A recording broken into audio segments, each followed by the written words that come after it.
And the reason why is because it's not cool to shill for big business. It's not cool to shill for Israel. It's not. It's gay. How you get so much favor on your side? Except to mention Lord Savior, I replied. I should look that neighbor, not the pride. I'm bad, that's on God. It's like shining brightest in the dark. Single mothers know they get my heart. And all my brothers locked up on the yard. You can still be anything you wanna be. Went from 1 and 4 to 1 and 3. 13th Amendment gotta end it, that's on me. Need a new commander and a chief. That's the key. I fear and love God. When you remove the fear and love of God, you create the fear and love of everything else. You talking to somebody right now that only fears God. Jesus has won the victory, bro.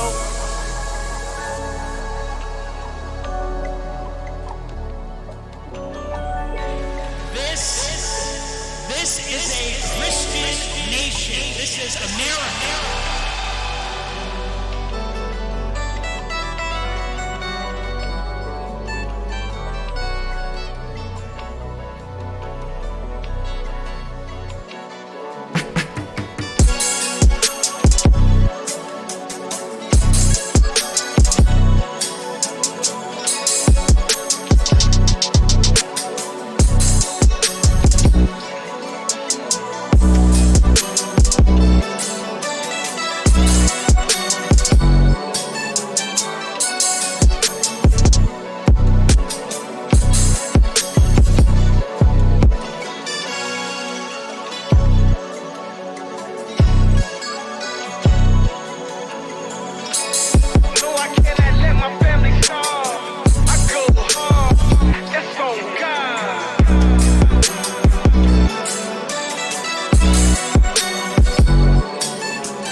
Registered nurse for 17 years.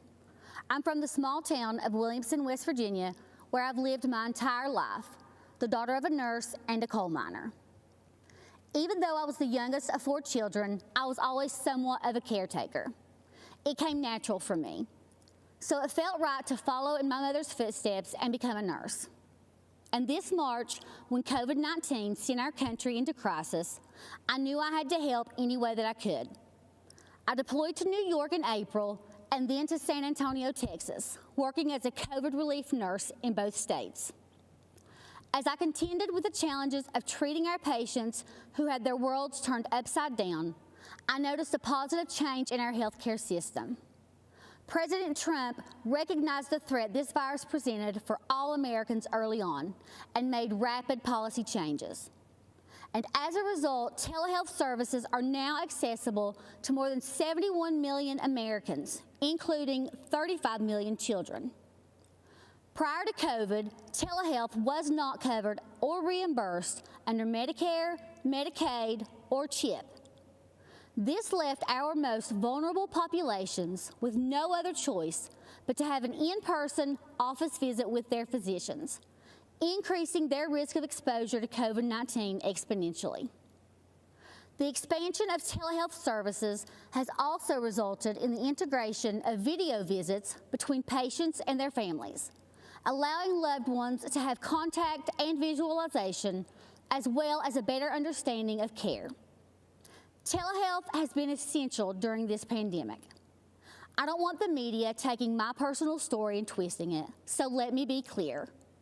As a healthcare professional, I can tell you without hesitation, Donald Trump's quick action and leadership saved thousands of lives during COVID-19.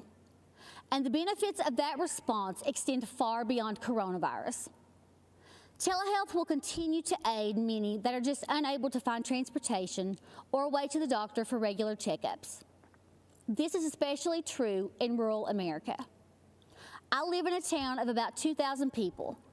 We do not have buses, trains, trolleys, or Ubers available to us. In addition, the unavailability of services can also hinder treatment for many. So increased access to telehealth for millions of Americans has truly been life-saving, and we have President Trump to thank. From the very beginning, Democrats, the media, and the World Health Organization got coronavirus wrong. The World Health Organization said, authorities have found no clear evidence of human-to-human transmission. Overall, most people should not be terribly concerned about it. Everything is fine here. We do want to say to people, come to Chinatown. Here we are. Come join us. We don't even think it's going to be as bad as it was in other countries. Go about your lives, go about your business. One leader took decisive action to save lives. President Donald Trump. Banning travel from China and coronavirus epicenters. Biden charged xenophobia. But President Trump was right, signing the CARES Act, providing immediate relief to American families, workers, and businesses, declaring a national emergency, tapping into $42 billion in existing emergency funding, quickly getting crucial personal protective equipment to the states, signing the Families First Coronavirus Response Act, ensuring that American families and businesses impacted by the virus receive the strong support they need, launching Operation Warp Speed to fast-track a vaccine in record time. He said everything that I could have hoped for. Promise made, promise kept. He is ready, willing, and able to help. He has been responsive. He's done a lot of good things. What the federal government did was a phenomenal accomplishment. In our hour of need, you all literally are helping us in a big way. We were at the edge, and this is life or death stuff, and we're forever thankful for that. Soon, we will emerge safer, stronger, and greater than ever.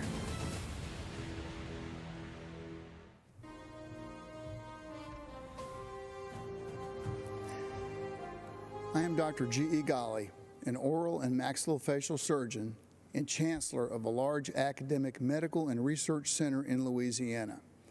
I feel uniquely positioned to share how President Trump's decisive leadership led to a rapid and efficient response to the coronavirus pandemic. I know this as a health professional and as someone who has recovered from COVID himself. The COVID-19 pandemic exploded into our great nation with an intensity unparalleled in history. But our medical investigation and drug development systems were not designed for a pandemic. The devastating effects of the coronavirus demanded immediate changes at the regulatory level. A prompt response led by President Trump cleared away the red tape that usually makes drug approvals a long and drawn-out process.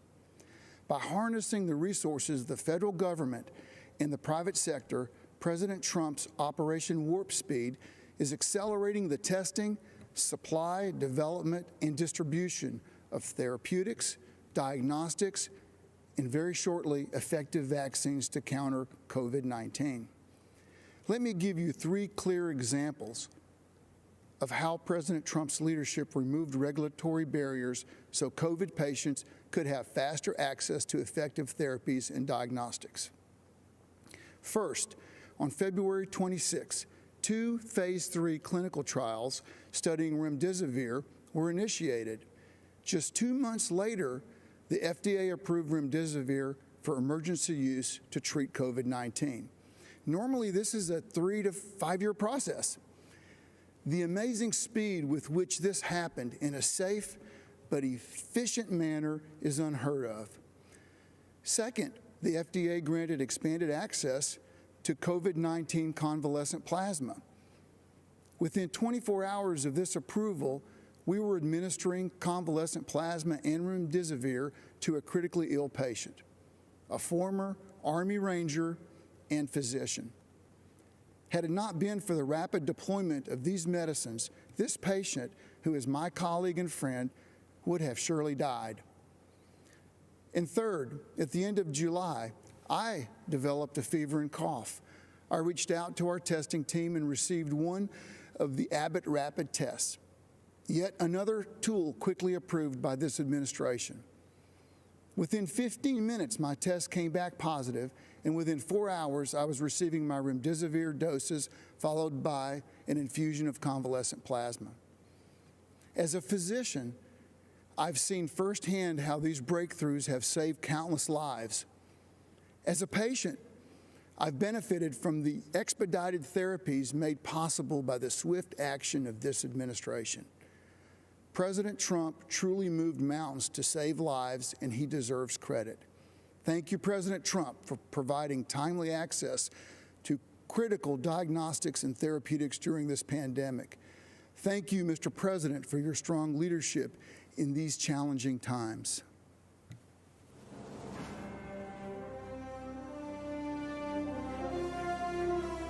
When the China virus invaded our country, we launched the greatest mobilization of American society since World War II. Patriots of every race, color, and creed rallied together to defeat the invisible enemy and save the lives of their fellow citizens. Today, our hearts overflow with appreciation for the incredible frontline workers who risk their own health and safety to keep America strong and safe. When crisis came, millions of everyday Americans rose to the challenge. In their actions, we see true greatness of the American character. We always find a way to victory. History will remember and celebrate the heroes of 2020 for as long as our great American flag waves over the land that we love. To every frontline worker, I offer the salute of a nation that is forever in your debt. Thank you, God bless you, and God bless America.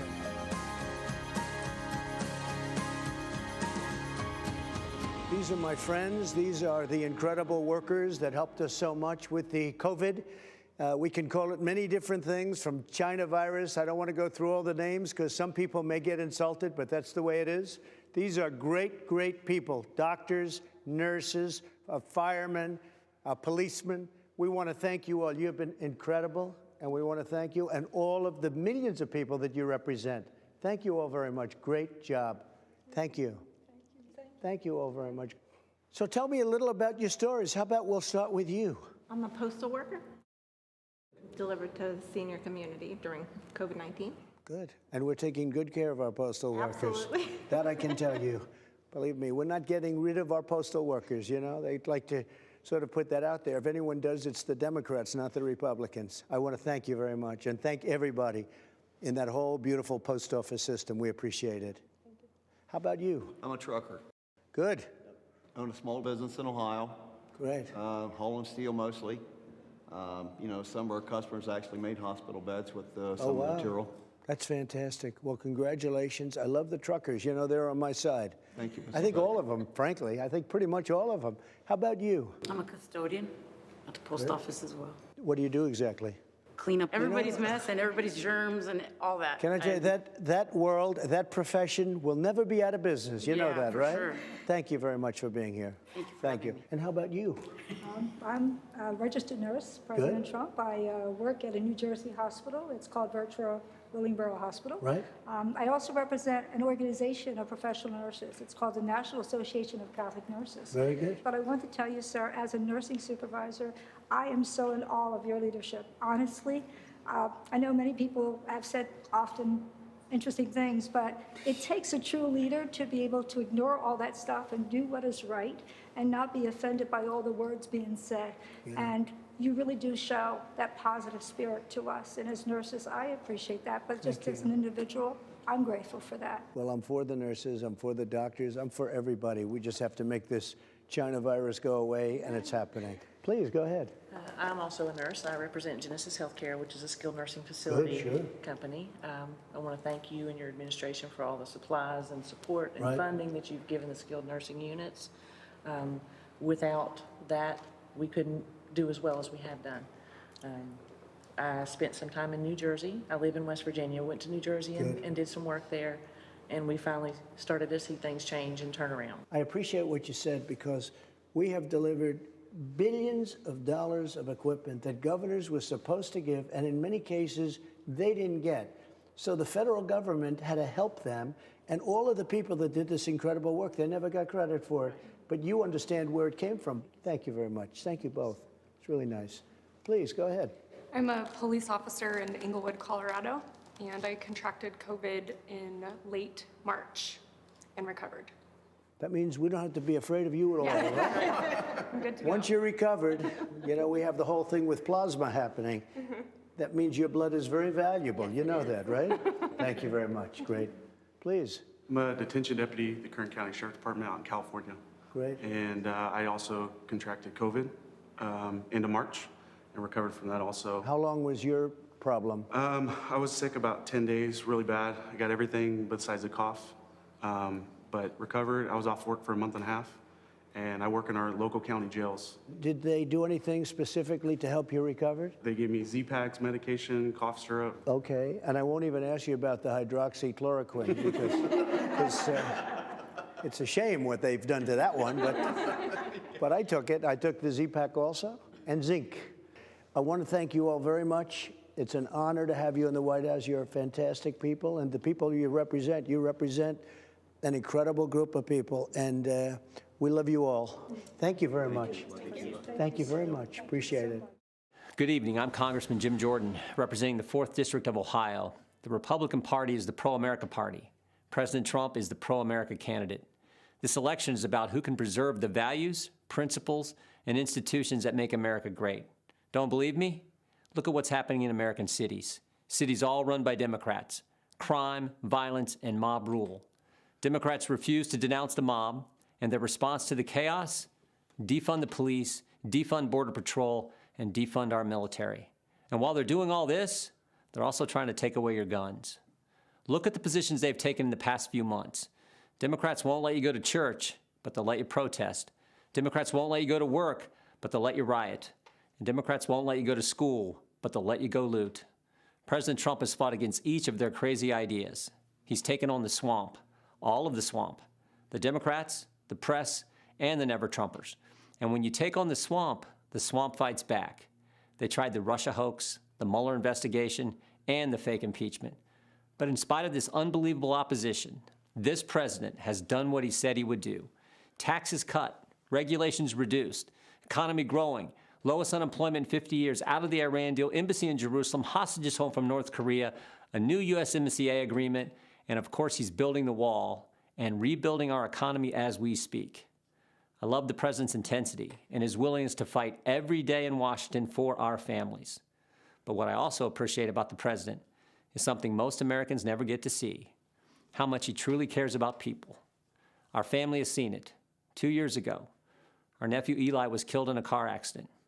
He lived a mile up the road from us, grew up wrestling and training with our boys, was a high school state champion, varsity athlete for the University of Wisconsin. It was a Saturday morning, 3 days after the accident.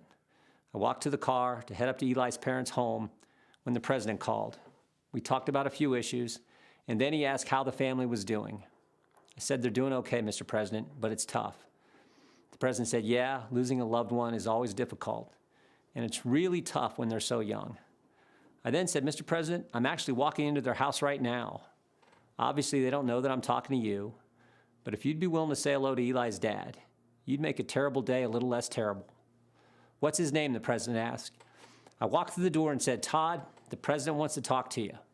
For the next 5 minutes, family and friends sat in complete silence as the president of the United States took time to talk to a dad who was hurting. That's the president I've gotten to know the last 4 years. The president who shared private moments like this with soldiers, victims of violent crime, and people who've had businesses destroyed by the mob.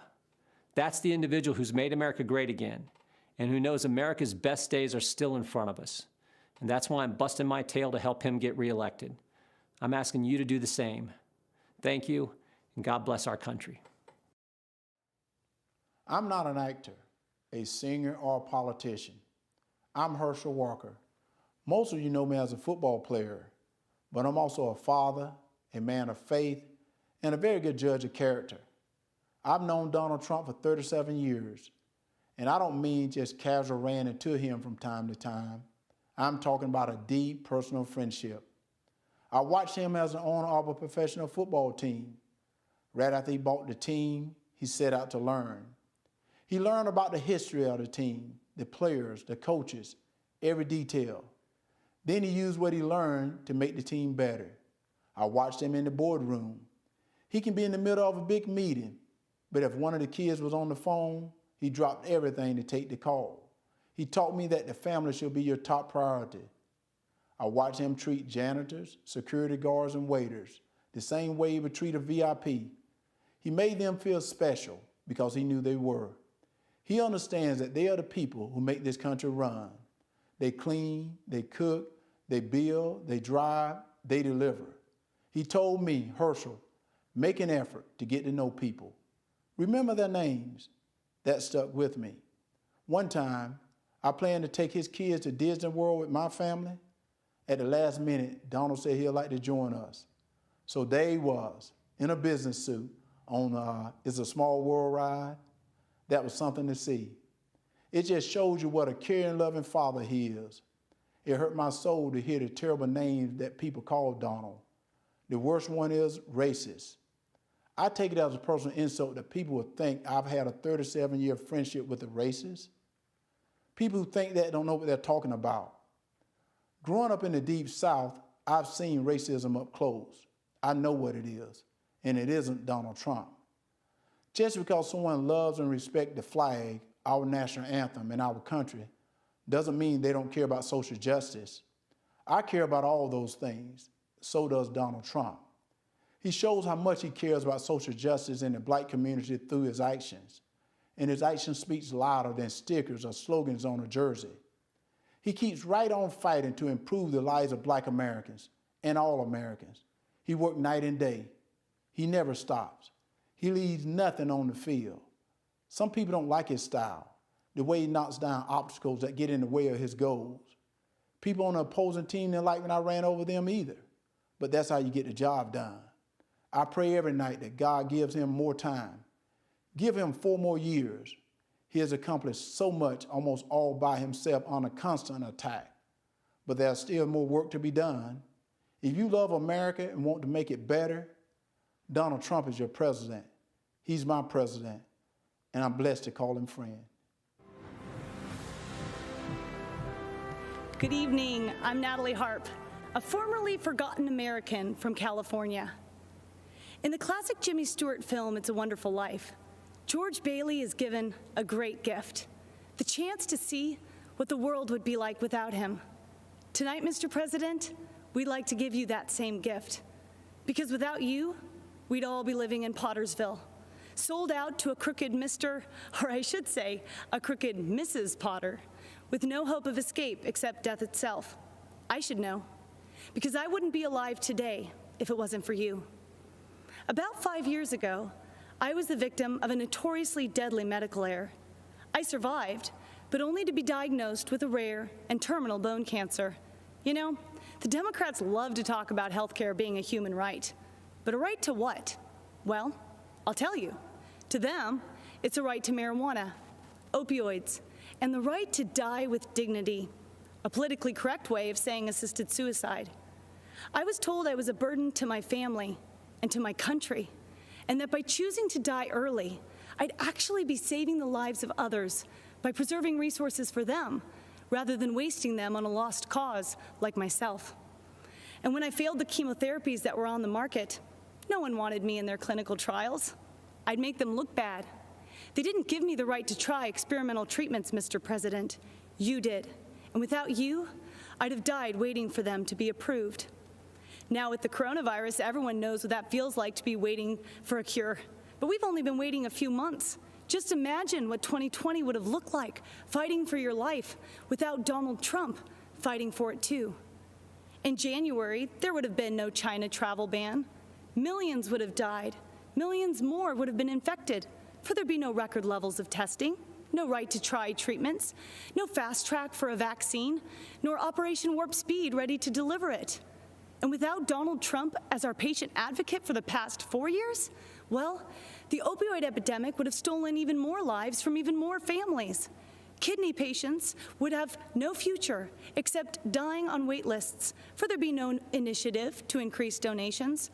There'd still be no accountability at the VA, and our brave veterans would still be suffering long wait times with no choice nor access to faster care. Insulin and other drug prices would have continued to rise, while a record number of generic drugs would still be stuck in the pipeline. There'd be no price transparency. We wouldn't have health plans up to 60% cheaper than Obamacare, and we'd still be stuck with that infamous individual mandate.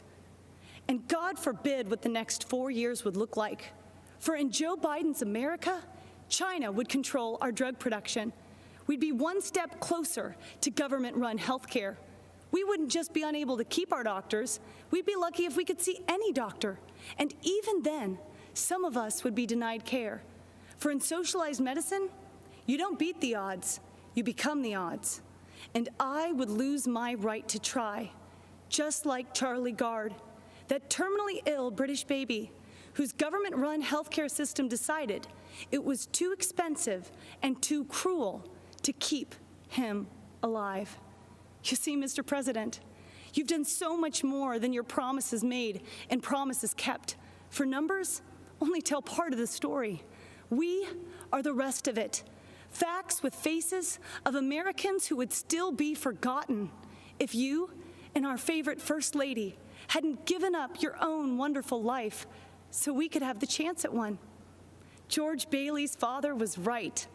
All you can take with you is that which you've given away. And Mr. President, that makes you the richest man in the world, for you have used your strength to make America strong again. Sacrificed the life you built to make America proud again.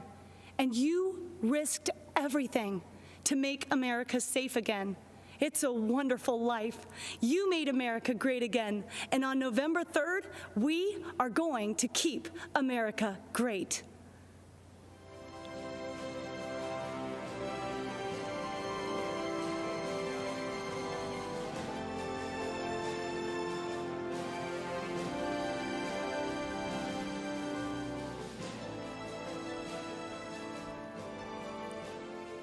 Hello, America. My name is Vernon Jones, and I'm a state representative from the great state of Georgia. As you can see, I'm a man of color, and I'm a lifelong Democrat, too.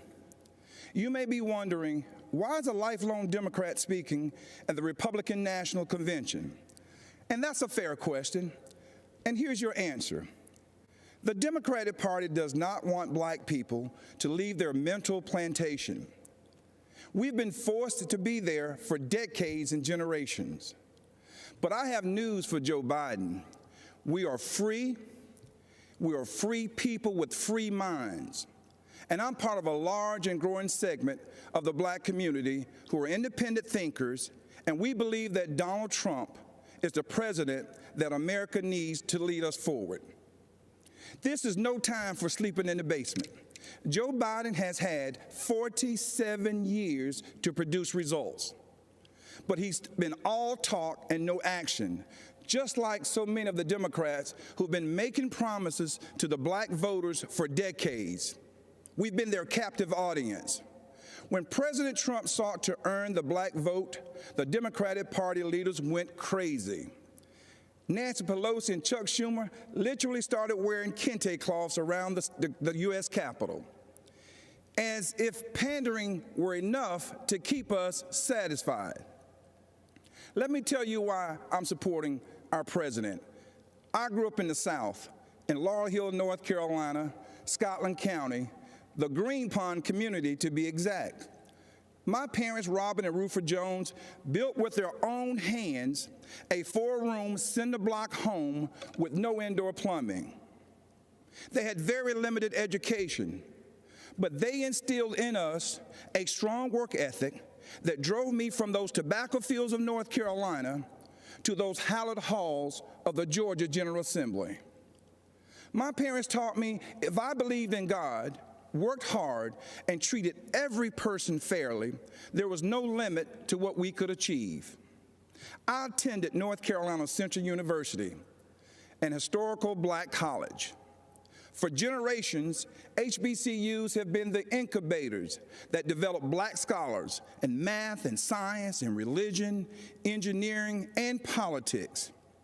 They have been important springboards for the black success. But Democrats haven't treated them that way. When President Trump took office, he changed everything. He delivered historic funding to HBCUs, and he guaranteed it for 10 years, something that's never happened in the history of this country. That gave our HBCUs stability, the chance to grow, and produce the next generation of black leaders. That's right, Donald Trump did that. He's also supported school choice to ensure that no child, no matter their race or zip code, is left behind. Every child should have access to a quality education. But education is just the beginning. The president also built the most inclusive economy ever, with record low unemployment for African Americans and record high participation in the workforce. He put opportunity zones in the Trump tax bill that would drive investment into our communities for decades to come. He put the interests of American workers, and especially black workers, first. That's right, Donald Trump did that. He delivered historic criminal justice reform. He ended once and for all the policy of incarceration of black people, which has decimated our communities, caused by no other than Joe Biden. Democrats wouldn't do it, Obama didn't want to do it, and Joe Biden and Kamala Harris definitely wouldn't do it. But Donald Trump did it. He's also working every day to make our communities safer. As a former executive of DeKalb County, Georgia, I directed one of the largest public safety departments in the Southeast. I've seen tragic shootings on both sides, officers killing citizens and citizens killing officers in the line of duty. Police officers are our fellow citizens. They live in our country. They have families too. They live in our communities. Unfortunately, Democrats have turned their backs on our brave police officers.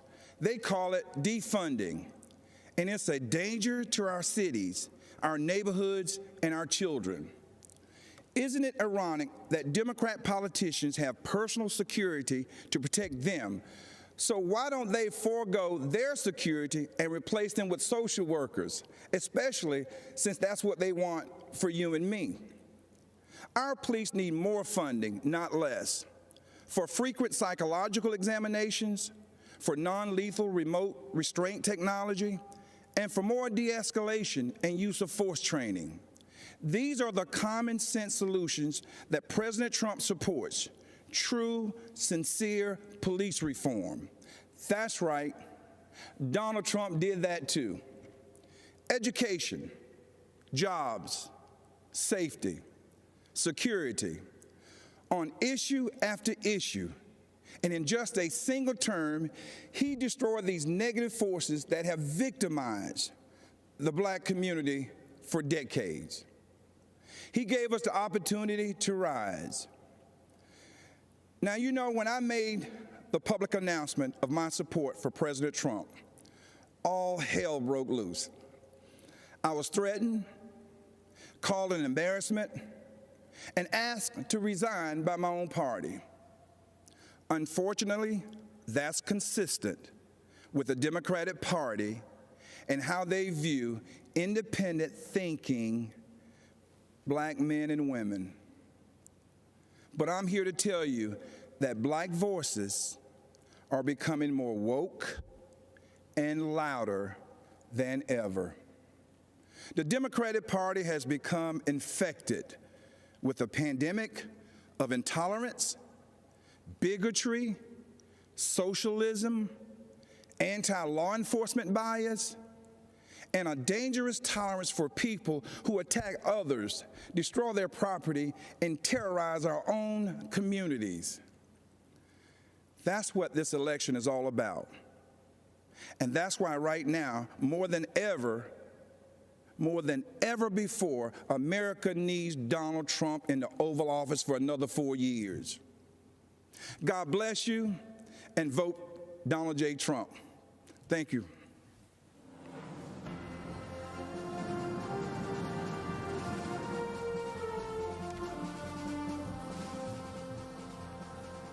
In 2018, a gunman walked into Marjorie Stoneman Douglas High School in Parkland, Florida, and changed my life forever. My name is Andrew Pollock. His name isn't worth saying. One of the seniors walking in the hallways that day was my beautiful daughter, Meadow. She was just months away from graduating and beginning a new life. We were so proud of the woman she had become. But in the hallway on that third floor, the gunman saw Meadow and shot her down the hallway, hitting her 4 times. After she was shot and on the floor, she crawled over to another student, a freshman girl, to protect her. She draped her body over her, and then the scumbag gunman shot my daughter at point-blank range 5 more times, killing Meadow and the girl she was shielding. She had a whole life ahead of her, and in that life, she could have done anything and been anything. So many moments that I waited so long for were taken from me. I didn't get to drop her off at college. I didn't get to walk her down the aisle. But every moment was taken from her, and for what? I never wanted this to become a political spectacle, but it did. I never wanted to meet the president like this, but I did. I was invited to the White House. The truth is, I had just buried my daughter that week. I really wasn't interested in public events like a tour or a photo op. I was interested in answers and solutions. So if the president wanted to meet me personally, I said I'd go. They said, of course, that was his plan. At the White House, my family and I sat with the president in the Oval Office and told him about Meadow. I told him what we knew. I told him that his administration needed to take a closer look at what went wrong and why. And I got to see who President Trump really is.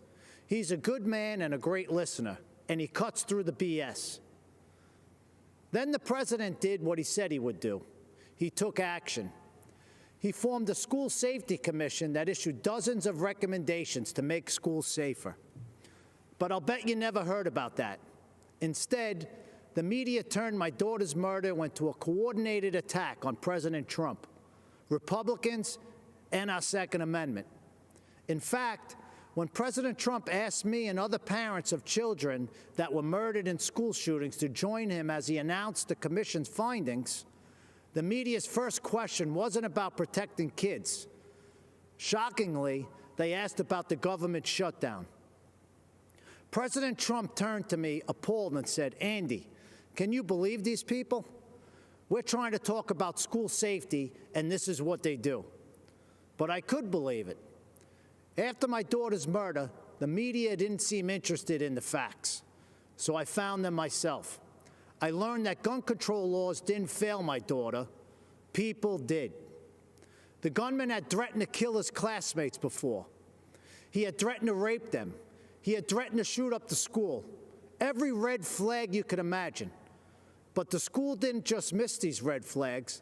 They knowingly ignored them. Far-left Democrats in our school district made this shooting possible because they implemented something they called restorative justice.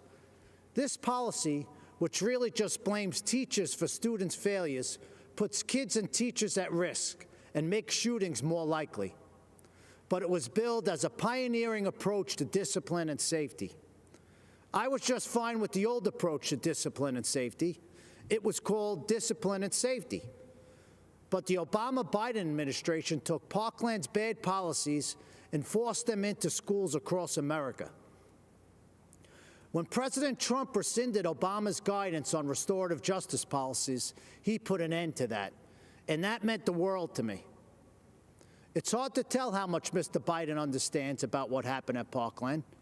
Mr. Biden has campaigned on bringing back restorative justice as part of his unity platform with Bernie Sanders and has pledged to implement it in school districts across America. But he doesn't even seem to know when the shooting happened. He said that he was vice president when it happened, but he wasn't. Mr. Biden may not know when my daughter was murdered, but I do. February 14, 2018. Mr. Biden may not know that these policies make shootings more likely, but I do. Mr. Biden may not know who was vice president that day, but I do. It wasn't Joe Biden. It was Mike Pence. Thank God. And I know who the president was, too. It wasn't Barack Obama. It was President Donald J. Trump, and he took action. I truly believe the safety of our kids depends on whether this man is reelected. I hope you'll join me in helping to make that happen. Mr. President, myself and millions of Americans appreciate you and love you. God bless America, and God bless our president, Donald J. Trump. Thank you. A curfew now in effect for the city of St. Louis. Protests in St. Louis turned violent.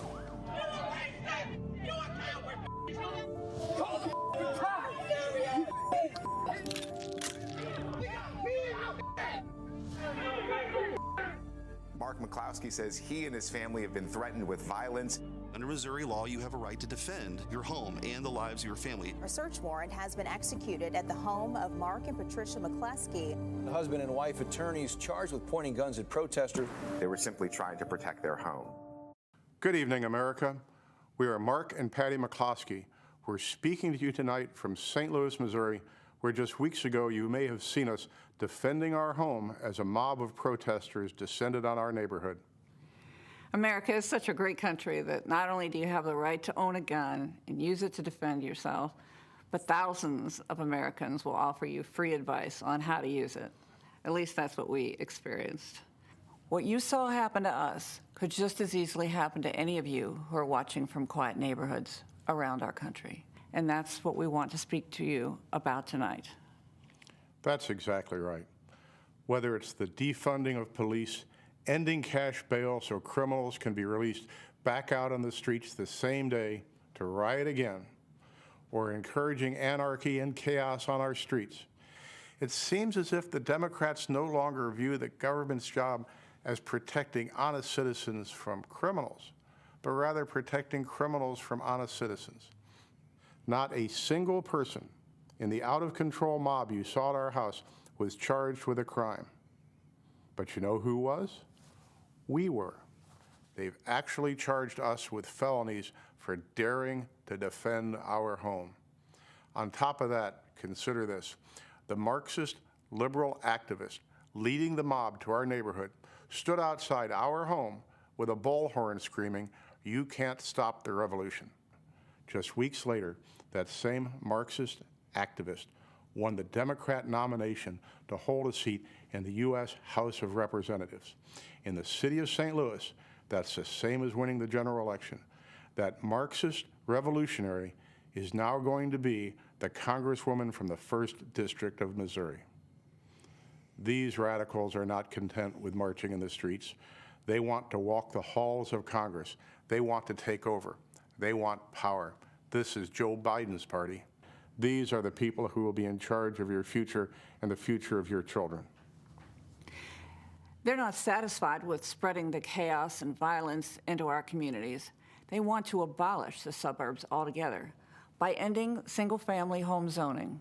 This forced rezoning would bring crime, lawlessness, and low-quality apartments into now thriving suburban neighborhoods. President Trump smartly ended this government overreach, but Joe Biden wants to bring it back. These are the policies that are coming to a neighborhood near you. So make no mistake, no matter where you live, your family will not be safe in the radical Democrats' America. At this moment in history, if you stand up for yourself and for the values our country was founded on, the mob, spurred on by their allies in the media, will try to destroy you. You've seen us on your TV screens and Twitter feeds. You know that we're not the kind of people who back down. Thankfully, neither is Donald Trump. President Trump will defend the God-given right of every American to protect their homes and their families. But more than that, Trump's vision for America is a country where you have an opportunity to work hard and build the life you dream of, with a job you love, with your children being educated in great schools, in a community where your family can play in the backyard without fear, worship in a church without shame, and express your beliefs without retribution. Trump brought us the greatest economy our country had ever seen. The Democrats have brought us nothing but destruction. When we don't have basic safety and security in our communities, we'll never be free to build a brighter future for ourselves, for our children, or for our country. That's what's at stake in this election, and that's why we must re-elect Donald Trump. God bless you. God bless the President. And God bless these United States.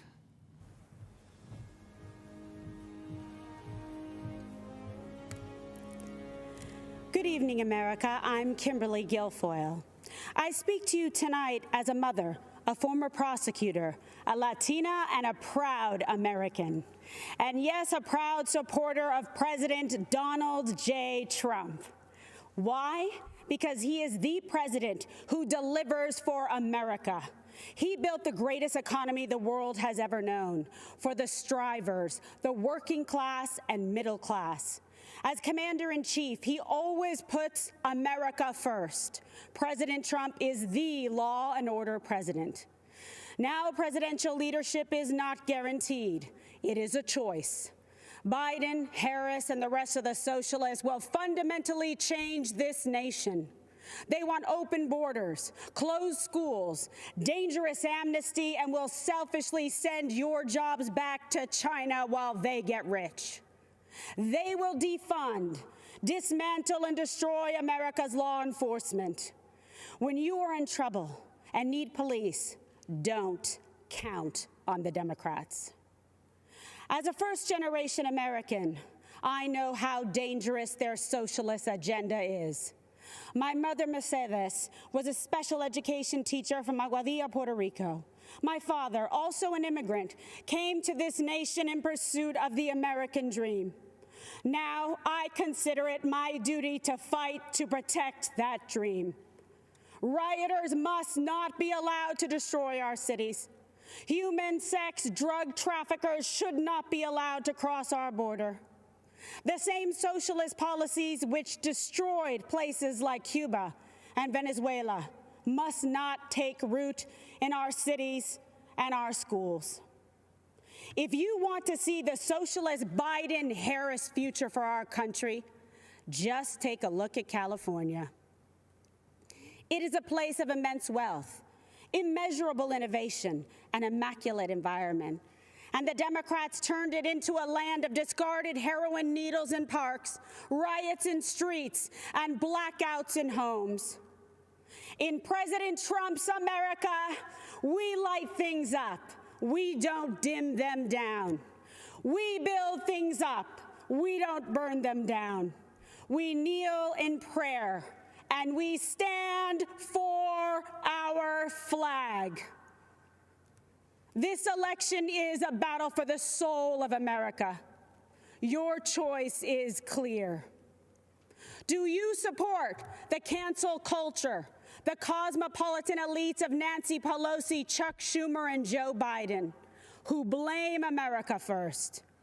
Do you think America is to blame? Or do you believe in American greatness? Believe in yourself, in President Trump, in individual and personal responsibility. They want to destroy this country and everything that we have fought for and hold dear. They want to steal your liberty, your freedom. They want to control what you see and think and believe so that they can control how you live. They want to enslave you to the weak, dependent, liberal, victim ideology to the point that you will not recognize this country or yourself. From the beginning, when President Trump spoke about making America great again, he was speaking about that shining city on a hill and restoring the beacon of light that once shined so bright. His promise was to put America first, and he has. When President Trump cut middle-class taxes, putting tens of thousands of dollars back in the pockets of working-class Americans, that beacon began to flicker once again. When President Trump commanded the defeat of ISIS, took out al-Baghdadi and Soleimani, and paved the way for peace in the Middle East, that beacon started to glow. when he negotiated historic trade deals with Canada, Mexico, Japan, and China, bringing back thousands of manufacturing jobs to America, that beacon shined bright once again for the world to see. America, it's all on the line. President Trump believes in you. He emancipates and lifts you up to live your American dream. You are capable, you are qualified, you are powerful, and you have the ability to choose your life and determine your destiny. Don't let the Democrats take you for granted. Don't let them step on you. Don't let them destroy your families, your lives, and your future. Don't let them kill future generations because they told you and brainwashed you and fed you lies that you weren't good enough. Like my parents, you can achieve your American dream. You can be that shining example to the world. Manifest and be the change in this country that you dream, that you hope, that you believe in. Stand for an American president who is fearless, who believes in you, and who loves this country and will fight for her. President Trump is the leader who will rebuild the promise of America and ensure that every citizen can realize their American dream. Ladies and gentlemen, leaders and fighters for freedom and liberty and the American dream, the best is yet to come.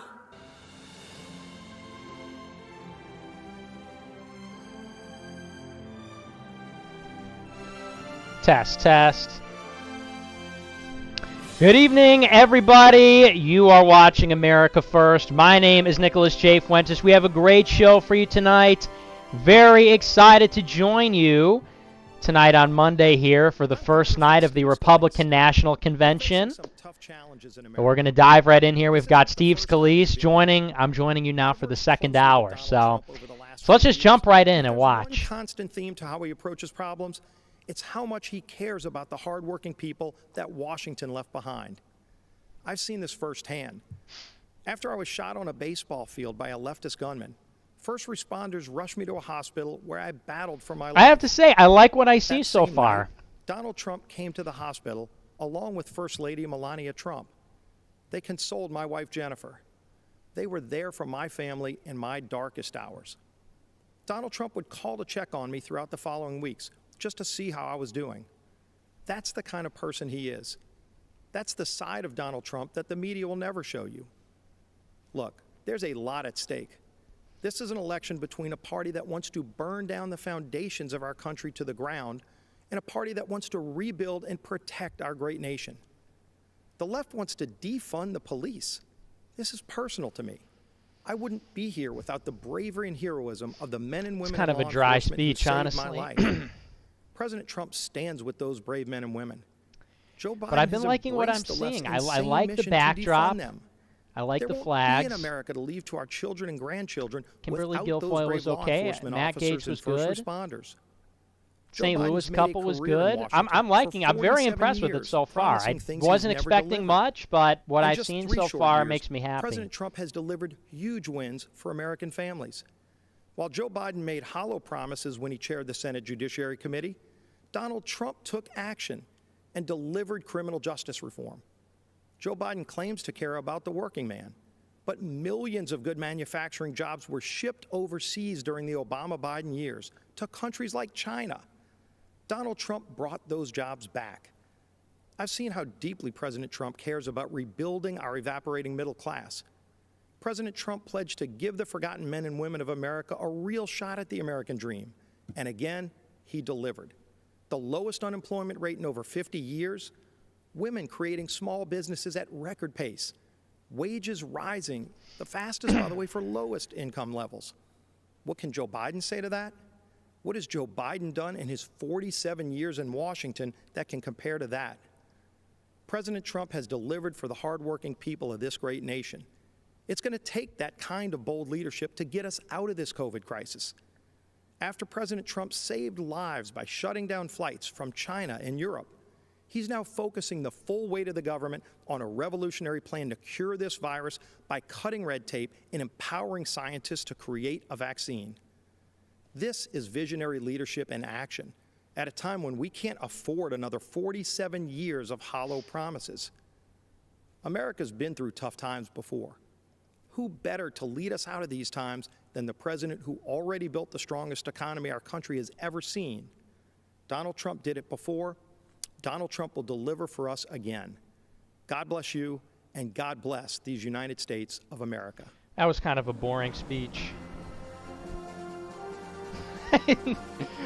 Which is a shame. Because for some reason I remember Steve Scalise being a good speaker, but that was pretty dry, honestly. I'm Sean Parnell, and it is an honor to be here. In 2006, the Army sent me to Afghanistan as a young platoon leader, placed in command of Americans from every corner of our planet. Our platoon reflected the diversity of our nation, every race, creed, and religion. Great. We love that. Despite those differences, we were bound together as brothers from the same American family. On June 10, 2006, our platoon was attacked just after dawn. Outnumbered 10-1, we endured mortar and machine gun fire as hundreds of Taliban charged us from three sides. We had 24 men that day. Wave after wave of Taliban advanced up the hill. I was wounded 3 times in the fighting. Nearly all of my platoon was wounded within the first minute, but the enemy kept coming. We fought to our last rounds of ammunition, and when it was over, we held the hill. In the face of death, I saw ordinary Americans become heroes. In our darkest hour, when our survival depended on each other, my men and I learned an important lesson. We all bleed red. Our differences did not define us. United, we were unbeatable. This is pro-diversity stuff. After 485 days of combat, I came home eager to enjoy the freedoms I risked my life to defend. We're all pink on the inside. Yep. But I watched with alarm as the party of my grandfather, a lifelong Union Democrat, turned against the very people it professed to represent. I watched as Joe Biden spit venom at an auto worker who dared to question Joe's intent to dismantle the Second Amendment and take your guns. Where Democrats once stood for hard-working, law-abiding Americans who displayed our flag with pride, this is a good appeal, new Democrat Party considers these people uneducated racists clinging to guns and Bibles. I think that's an effective appeal. The party of Harry Truman became the party of hedge fund managers, Hollywood celebrities, tech moguls, and university professors, all bloated with contempt for middle America. I look across the aisle and I do not see a party that wants you to pursue your dreams. I see a Democrat Party that wants to dictate what those dreams are. I don't see a party that wants you to be free. I see a party that wants to chain you to conformity and will destroy anyone they deem a heretic. I swore an oath to defend my country and its Constitution. President Trump has sworn to do the same. The stuff about the Democratic Party going from a union party to a hedge fund party works because it's true. Overcome the agenda of the radical and that's left. why you saw Trump win President in 2016. Trump has unleashed the economic might of this nation like no counties other president that Barack in our Obama history. had won in 2012. He triggered the rising so tide of working families, brought us energy independence, reclaimed jobs from overseas that, you know, Democrats said would never return. He has fiercely defended the besieged First and Second Amendments. That is just a start. With 4 more years, imagine what we can achieve by simply working with our president. I believe in our president's vision for the future. I stand here tonight calling on all Americans to join us. It doesn't matter what you look like, who you love, how you worship your gender or your job. Now. If you're a traditional Democrat who's become disillusioned with how radical your party has become, then stand with us. You are most welcome. So it's America an appeal needs to all her homosexuals, patriots to rush to her non-whites, defense. Muslims, and Jews. Why? I don't My understand. fellow Americans, I promise you this. In our tent, you are free. Free to speak the truth, choose your journey, define your life. You have the power to go as far as you aim, then aim higher and keep going, because that is what Americans do. See, boomers just don't understand. We are idealists They and don't dreamers, understand where the lovers fault of lines adventure. are when they We're say stuff rugged like and that. independent. We don't make excuses. We make the impossible a reality. Think about it. In a century, we went from ground-bound dreamers gazing to the stars to doers who created the means to reach them. This is not the time to stand on the That sidelines. means nothing to If me. you love our country as we do, as our president does, join the chorus of patriot voices that will preserve this exceptional union. Mr. President, lead the way. Millions in our American family believe in this path to destiny.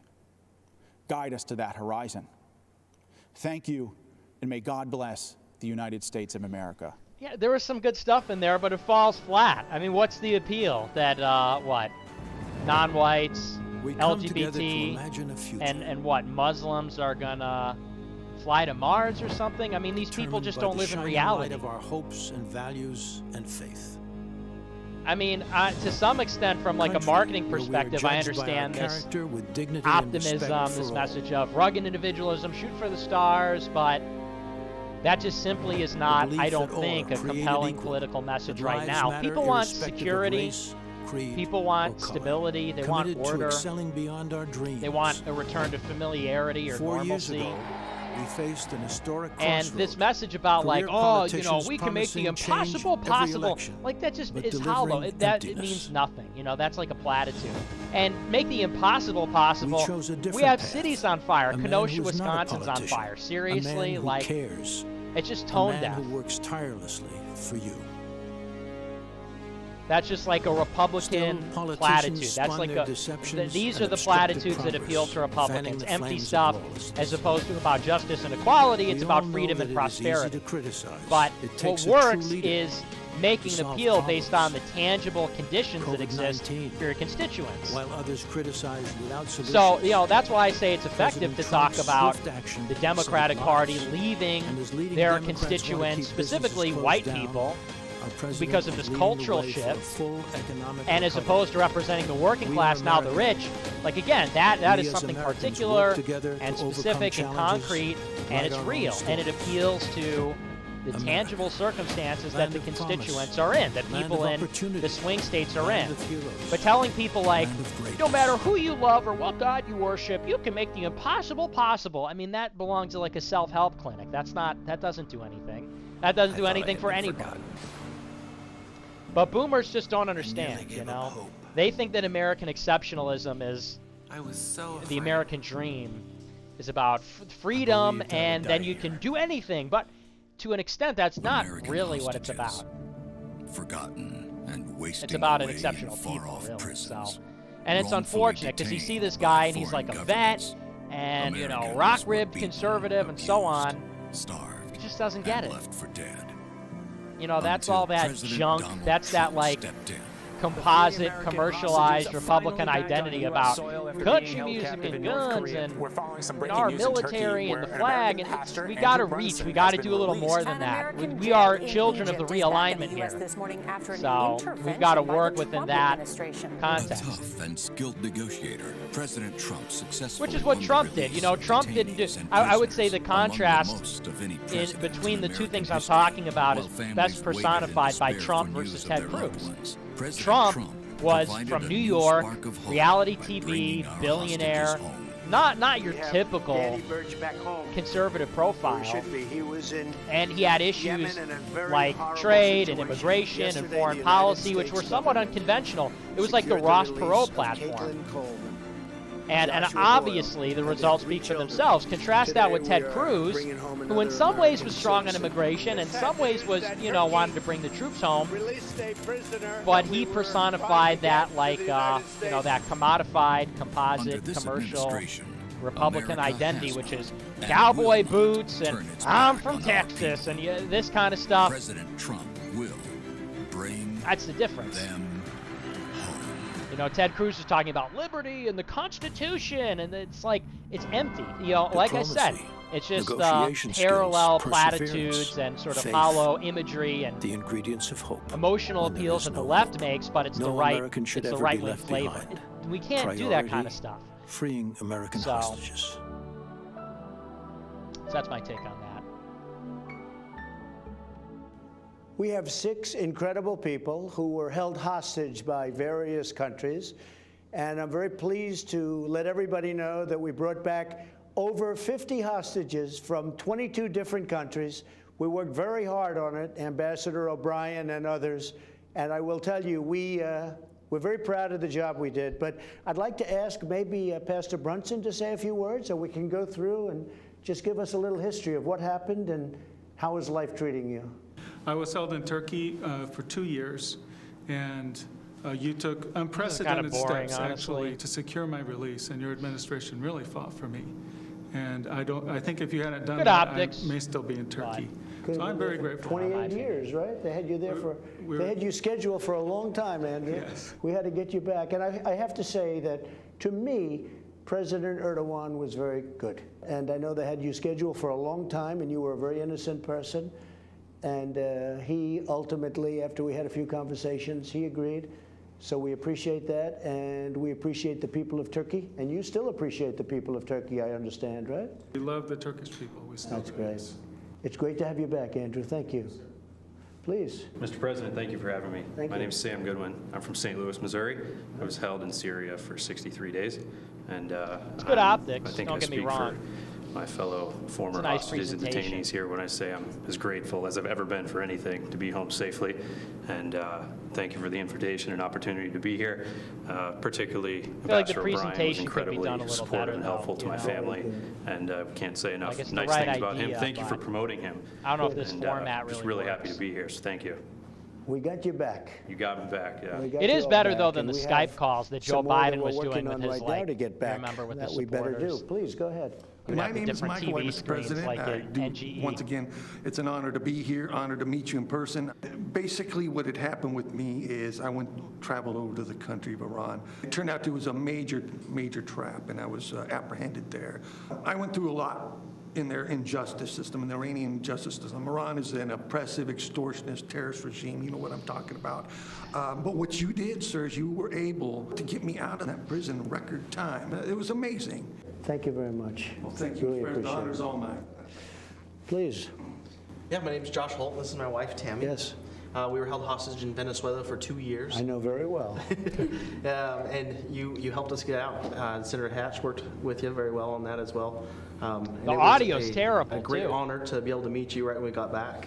And I remember a lot of people asked me, what was it like meeting President Trump? And I just say I think that's why it's so blown away. I distracting. just got Like, released after that's- 2 maybe years. that's why it's Then I'm shaking the hand of the president in the Oval kinda Office. I don't difficult really to remember a whole focus. lot of it. So it's nice to meet you again. And it's been great. It's been great to be back, helping people through situations that they've gone through. And now we have started our family. Well, the great people of Utah really wanted me to do something about the two of you, and we were able to do it. And a little bit of a miracle, I think, frankly. It was. Because that was a very hostile period. And we appreciate everybody working so hard with us, but we were able to get you both back. And are you living in Utah now, I hope? We're still living in Utah. That's good. We'll say hello to the folks in Utah because they're great people. Thank you very much. Congratulations. Thank you. Please. I'm Brian there. Spent an unexpected trip there in India. I was not going to India. I was going through India to Nepal, where I've been working for the last 18 years. But on behalf of my family and myself, thank you, President Trump, for getting us out and getting us home. The darkest So where was moment of he? our whole time together, your letter to my wife came. And it really gave her the hope and the peace. And from that time he was forward, held hostage as in more India? people That got doesn't involved, make any especially sense. the ambassador there in India, things became more peaceful, and the hope was there for the last 4 months that we really would get to come Yeah, I home don't because they had understand the planned on context of keeping me that for 3 to 5 years. The original charge thing was 3 to 5 years, Right. and that was cleared, and then they came up with new charges to do a 7-year term Well, in prison. India responded very well to my request. So we appreciate that. And I appreciate everything y'all did. Thank you all for being with us. We have a few more people we want to get back, and we will get them back, and they'll be back very soon. Thank you very much. Appreciate it. Great stories. I do feel like that was a better sidebar than some of the stuff Joe Biden did with the screens up. Maximo Alvarez. But the audio was rough. I live in Miami, Florida, not far from the state of Florida, which is in just a 90-mile wide blue strip on a map for me. What? It divides freedom from fear. It divides the past from the present, from the future. I know all about the past. I'll never forget my own. My family has fled totalitarianism and communism We thought this was a good idea, huh? more than once. First my dad from Spain, then from Cuba. But my families don't run away. By the grace of God, I live the American dream, the greatest blessing I ever had. My dad, who only had a 6th grade education, told me, don't lose this place. You'll never be as lucky as me. It's for Florida. We got to win Florida. I'm speaking to you today because my family is done abandoning what we rightfully earned. There's no place to hide. I'm speaking to you today because President Trump may not always be politically correct. He's in fact a successful businessman, not your average career politician. Our president is just another family man. Just keep in mind, we're doing this for Florida. And most important, our elected commander-in-chief who puts America first. Keep in mind, the other guy running for president is mostly concerned about power. Yes, power for them, but not for the benefit of all Americans. I'm speaking to you today because I have seen people like this before. I've seen movements like this before. I've seen ideas like this before.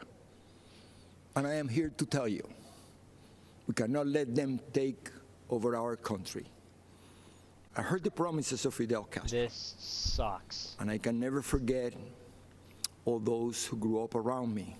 This doesn't work, like me, okay? What they should be doing is appealing to Hispanics based on racism and not because they believe those empty from promises. the perspective of being capitalist. They swallow the communist poison pill. In other words, the appeal to the Hispanics should be like pitting them against blacks, essentially. Stop and and listen. talking about black rioting and like still that hear the advertisement sounds of Trump those ran where it's like, oh, broken Hispanics aren't good promises. enough for Joe Biden's VP ticket? It is the Like sound that. of That's the waves appeal. in the Not ocean, this. carrying families clinging Honestly. to pieces of wood. Families with children who can't swim, but willing to risk everything to reach this blessed land. Because Hispanics are racist, It but is the I sound of don't tears believe hitting they're the like paper of an overwhelmingly application capitalist per to se. become an American citizen. I mean, maybe they're in Most favor of heard like and liked the business, like promises. they're pro-business or something, But but soon after, they I think experience that it the would be more reality. compelling to Look at them. talk about gang violence Listen to and like, them. exceptional black crime than Learn the like, truth. socialism. Those false promises spread the wealth. Free education, free health care. They get free education. Defund the They get police. free health care in this country. This Trust country's the not about to socialist turn into state Cuba more than anytime your soon. family You know? and your community. They don't sound radical to my ears. They sound familiar. When Fidel Castro was asked if he was a communist, he said he was a Roman Catholic. He knew he had to hide the truth. But the country I was born in is gone, totally destroyed.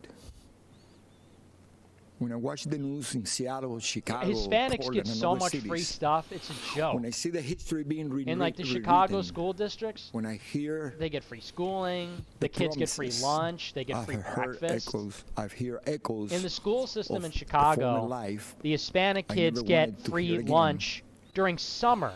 I see shadows. During summer, I when thought they I don't had even have out of 'em. school, they go and they pick it up at the school. My Breakfast parents and lunch year only round. wanted one person. That's to on decide top my of the free fate. school. They get free coats in the Me. winter. They get free books. Not They get some free party breakfast and member, lunch. Not some government official. They get not some Medicaid. bureaucrat. Like, In America, so that just doesn't I will work. decide my Just own does. That's future. I am so grateful to America, the place where I was able to build my American dream through hard work and determination. President I'm not Trump making that knows up, by the way, that either. They do American get free story coats. They give them at the was written schools by people coats, just winter like you coats and in the I, winter. who love for the our kids. country So, and take risks to build a future for our families and neighbors. I may be a Cuban born, but I am 100% American. This is the greatest country in the world. And I said this before. If I gave away everything that I have today, it would not equal 1% of what I was given when I came to this great country of ours. the gift of freedom. Right now, it is up to us to decide our fate and to choose freedom over oppression. President Trump, he's fighting the forces of anarchy and communism. It's so, you know, it is what it is. And I know he will continue to do They're trying to just appeal that. to Cubans in Florida, Hispanics And broadly. what about This his speech is opponent boring. and the rest of the DC swamp? I have no doubt they will hand the country over to those dangerous forces. You and I will decide. Delivery is just, you know, very dry and slow. And here's what I've decided. My decision Content is very easy. You know, okay. I choose standard. President Trump because I choose America. I choose freedom. I still hear my dad. All right, how long has the speech been on now? There is no other place to go. Thank you, and may the good Lord bless America.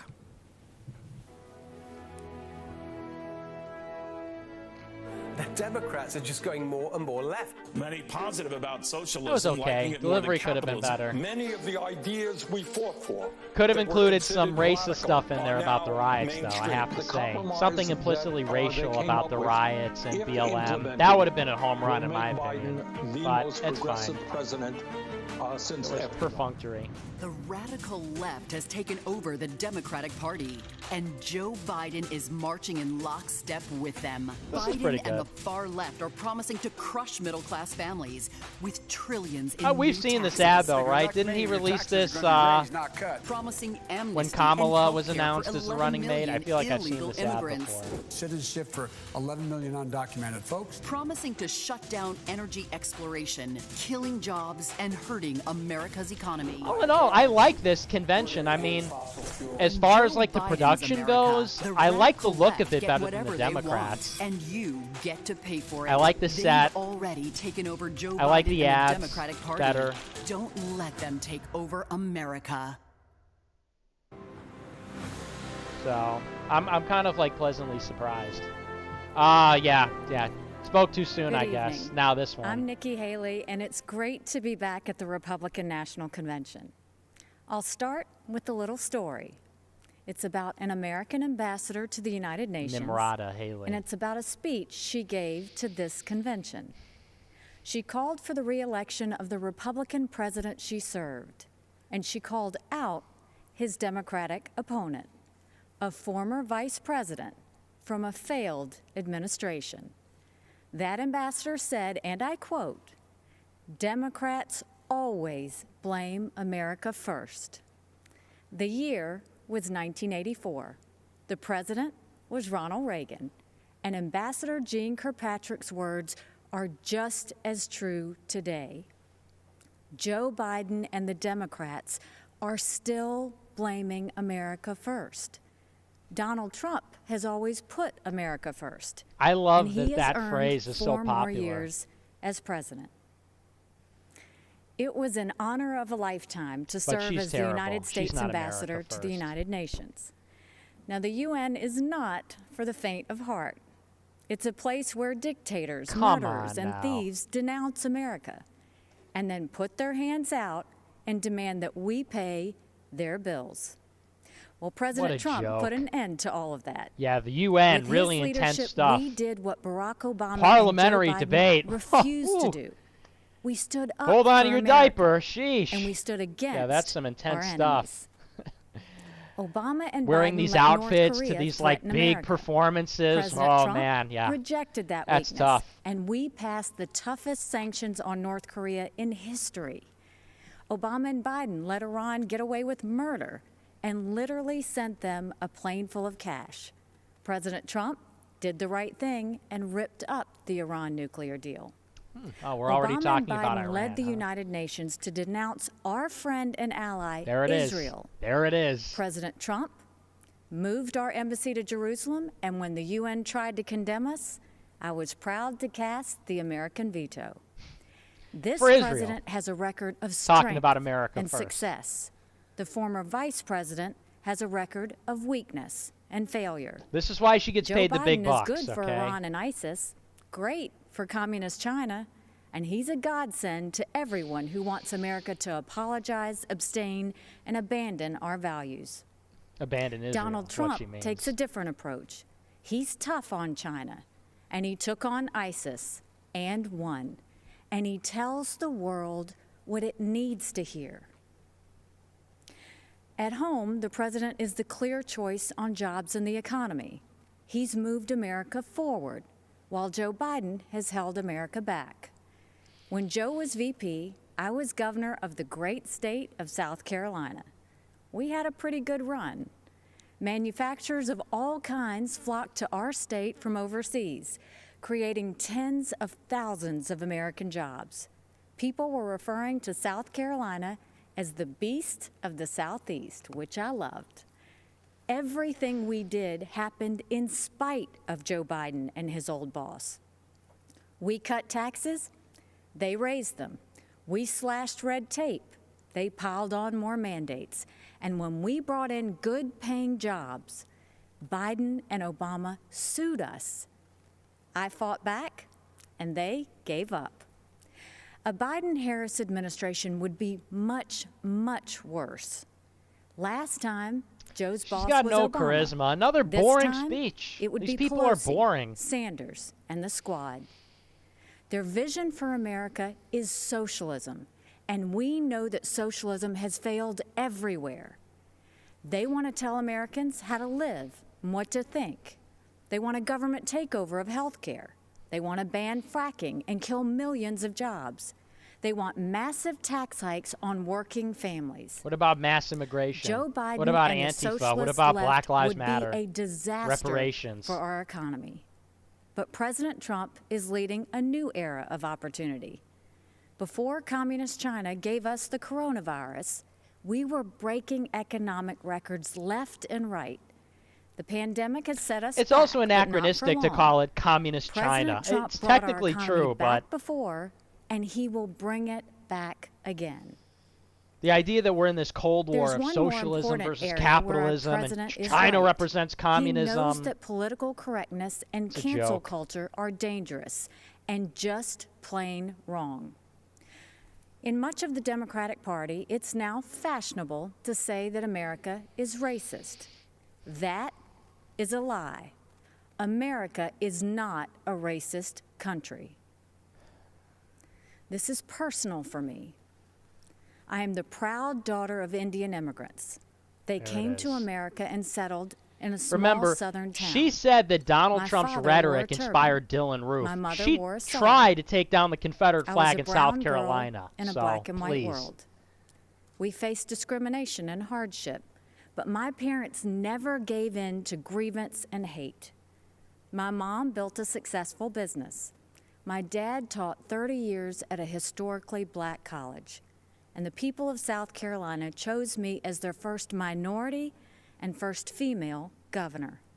It's really just all these America like is a story high that's a work caste, in progress. non-whites, Now is the time to build on that sociopaths progress and make fighting over America the even scraps freer, of this fairer, country and in better both for major everyone. parties. That's our future. That's why it's so tragic to see so much of the AOC Democratic versus Party Nikki Haley. turning It's a the high blind caste, eye towards riots low and rage. melanin, right? The light American pigment, people know we can do non-whites better. from around the world, And of the course we sociopaths value and fighting over the respect scraps every black in the life. GOP, the Democrat Party. The black It's what it cops is. who've been shot in the line of duty, they matter. The black small business owners who've watched their life's work go up in flames, they matter. The black kids who've been gunned down on the playground, their lives matter too. And their lives are being ruined and stolen by the violence on our streets. It doesn't have to be like this. It wasn't like this in South Carolina 5 years ago. Our state came face to face with evil. A white supremacist walked into Mother Emanuel Church during Bible study. 12 African Americans pulled up a chair and prayed with him for an hour. Then he began to shoot. After that horrific tragedy, we didn't turn against each other. We came together, black and white, Democrat and Republican. Together, we made the hard choices needed to heal. She tried to take down the Confederate flag. Peacefully. There it and is. Respectfully. What happened then should give us hope now. America isn't perfect. Yeah, but if we just surrender our heritage, we'll have perfect. peace. Surrender, capitulate, and concede, and they will allow us to have peace. We are wow, that's blessed a really to live hopeful in America. message. All I have to do is give up my country. It's time to keep that blessing alive for the next generation. This president and this party are committed to that noble task. We seek a nation that rises together, not falls apart in anarchy and anger. We know that the only way to overcome America's challenges is to embrace America's strengths. We are striving to reach a brighter future where every child goes to a world-class school chosen by their parents, where every family lives in a safe community with good jobs, where every entrepreneur has the freedom to achieve and inspire. That won't happen with where diversity. Every believer it can't can happen with worship diversity. without fear, and every life is protected. Where every girl and boy, every woman and man of every race and religion has the best shot at the best life. There it is. There it is. In this election, we must choose the only candidate who has and who will continue delivering on that vision. Subtle, President anti-white, Trump and Vice President diversity Pence agenda. have my support. Not really subtle. And America has our promise. We will build on the progress of our past and unlock the promise of our future. Great. That future starts when the American people re-elect President Donald Trump. Thank you, good night, and may God always bless America. She's despicable. And watch, she's going to be the contender in 2024 for the nomination. For no other reason other than she looks the part, and she's going to shill the talking points. She's like Hillary Clinton, only probably more effective. Good evening, America. I'm Donald Trump Jr. We're here tonight to talk about the great American story, to talk about this country we all love, this land of promise and opportunity, of heroes and greatness. Just a few short months ago, we were seeing the American dream become a reality for more of our citizens than ever before. The greatest prolonged economic expansion in American history, the lowest unemployment rate in nearly 50 years, the lowest unemployment rates ever for Black Americans, so Hispanic Americans, women, and pretty much every other demographic we gotta group. work on this. And then, courtesy of the Chinese Communist Party, the virus struck. The president quickly took action and shut down travel from China. Joe Biden and his Democrat allies called my father a racist and a xenophobe for doing it. They put political correctness ahead of the safety I don't like and the security beard, but of the he American probably people. needs it because his Fortunately, jawline is as the not virus very began defined. to I spread, think the that's president why. acted quickly and Because it ensured doesn't look very ventilators got to defined. hospitals that needed them most. He delivered PPE to our brave frontline workers. And So he it's the best you rallied could the do, mighty probably, American but private sector to tackle this new challenge. I don't love the beard. There's more work to do, but there is a light at the end of the tunnel. Job gains are outpacing what the so-called experts expected. But Biden's radical left-wing policies would stop our economic recovery cold. He's already talking about shutting the country down again. It's madness. Democrats claim to be for workers. I also don't love entire that pandemic wide collar. trying Not to a sneak a fan. tax break for millionaires in Democrat states into the COVID relief bill. Then they attacked my father for suspending the payroll tax for middle-class workers. In fact, if you think about it, Joe Biden's entire economic platform seems designed to crush the working man and woman. He supported the worst trade deals in the history of the planet. He voted for the NAFTA nightmare. Down the tubes went our auto industry. He pushed for TPP. Goodbye, manufacturing jobs.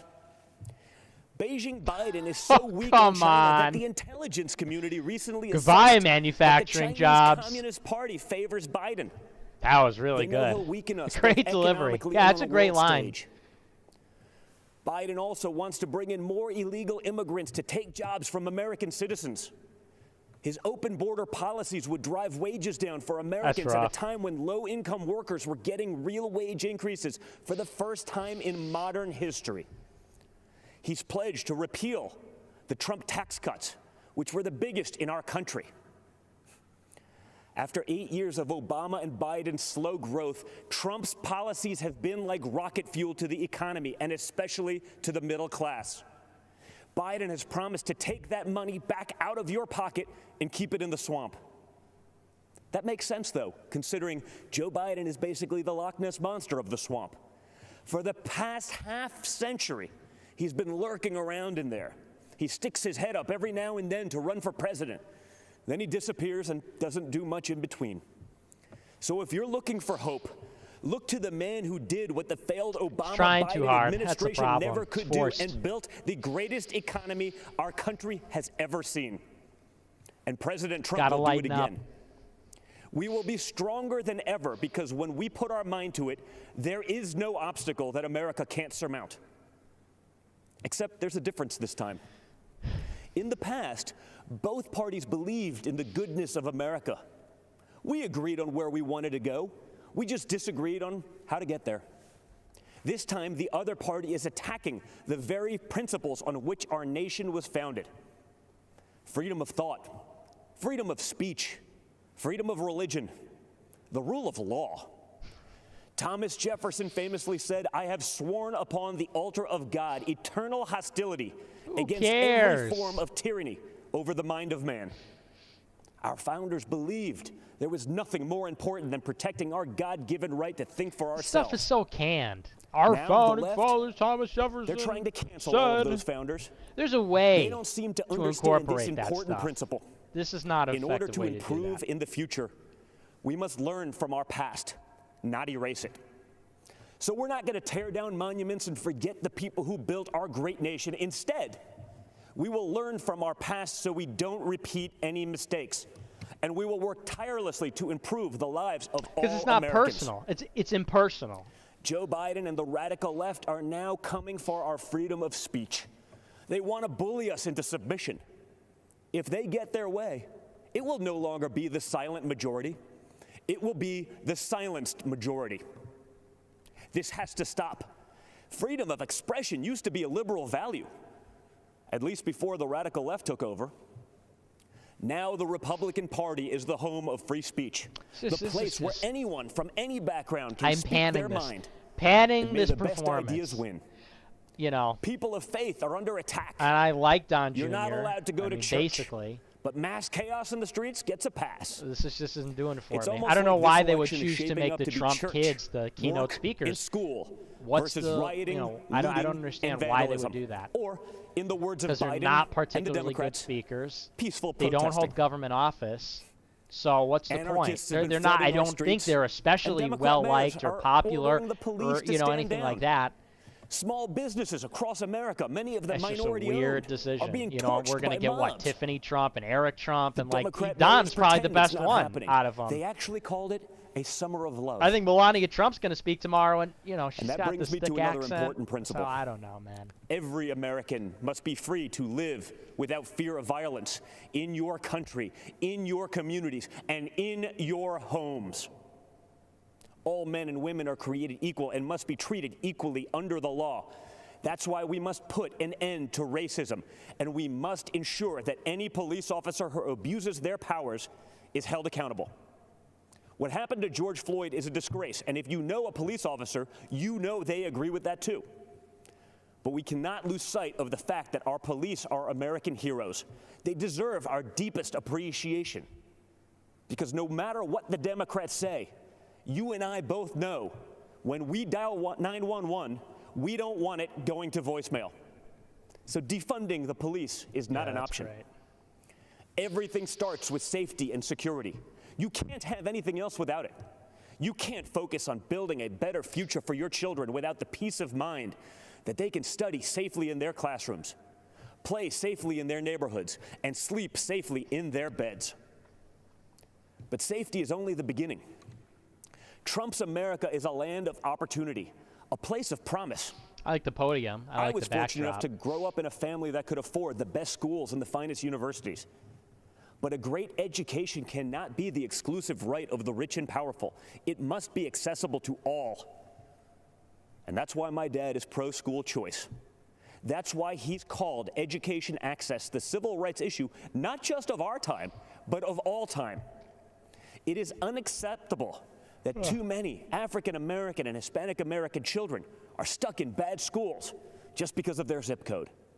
Donald Trump will not stand for it. Code. It's because of the kids that are in the school. If Democrats really wanted to help minorities and underserved communities, instead of bowing to big money union bosses, communities, they'd let parents choose what school is best for their kids. All code word for They'd not limit white. immigration to protect American workers. They'd support the police who protect our neighborhoods. They'd learn how to negotiate trade deals that prioritize America's interests for a change.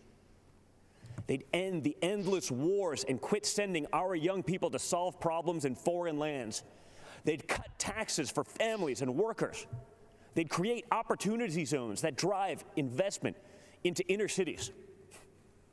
In other words, if Democrats cared for the forgotten men and women of our country, they'd do exactly what President Trump is doing. America So the forgotten men and greatest women went country from on like earth, but my the white father's working entire class worldview revolves around and the idea middle that American we can radicals always do to even now like better. what, blacks and Hispanics in the Imagine cities. the life you want to have. Now One blacks with a in their great cities job, are the a forgotten beautiful Americans. home, I don't a think they're perfect very family. forgotten. I think they're You can very have it. much. I think we're very Imagine much the country you conscientious wanna live of in. them and what they One want with at this true, point. No. equal opportunity, where hard work pays off and Think about justice is that. served with compassion and without partiality. You can have it. Imagine a world where the evils of communism and radical Islamic terrorism are not given a chance to spread, where heroes are celebrated and the good guys win. You can have it.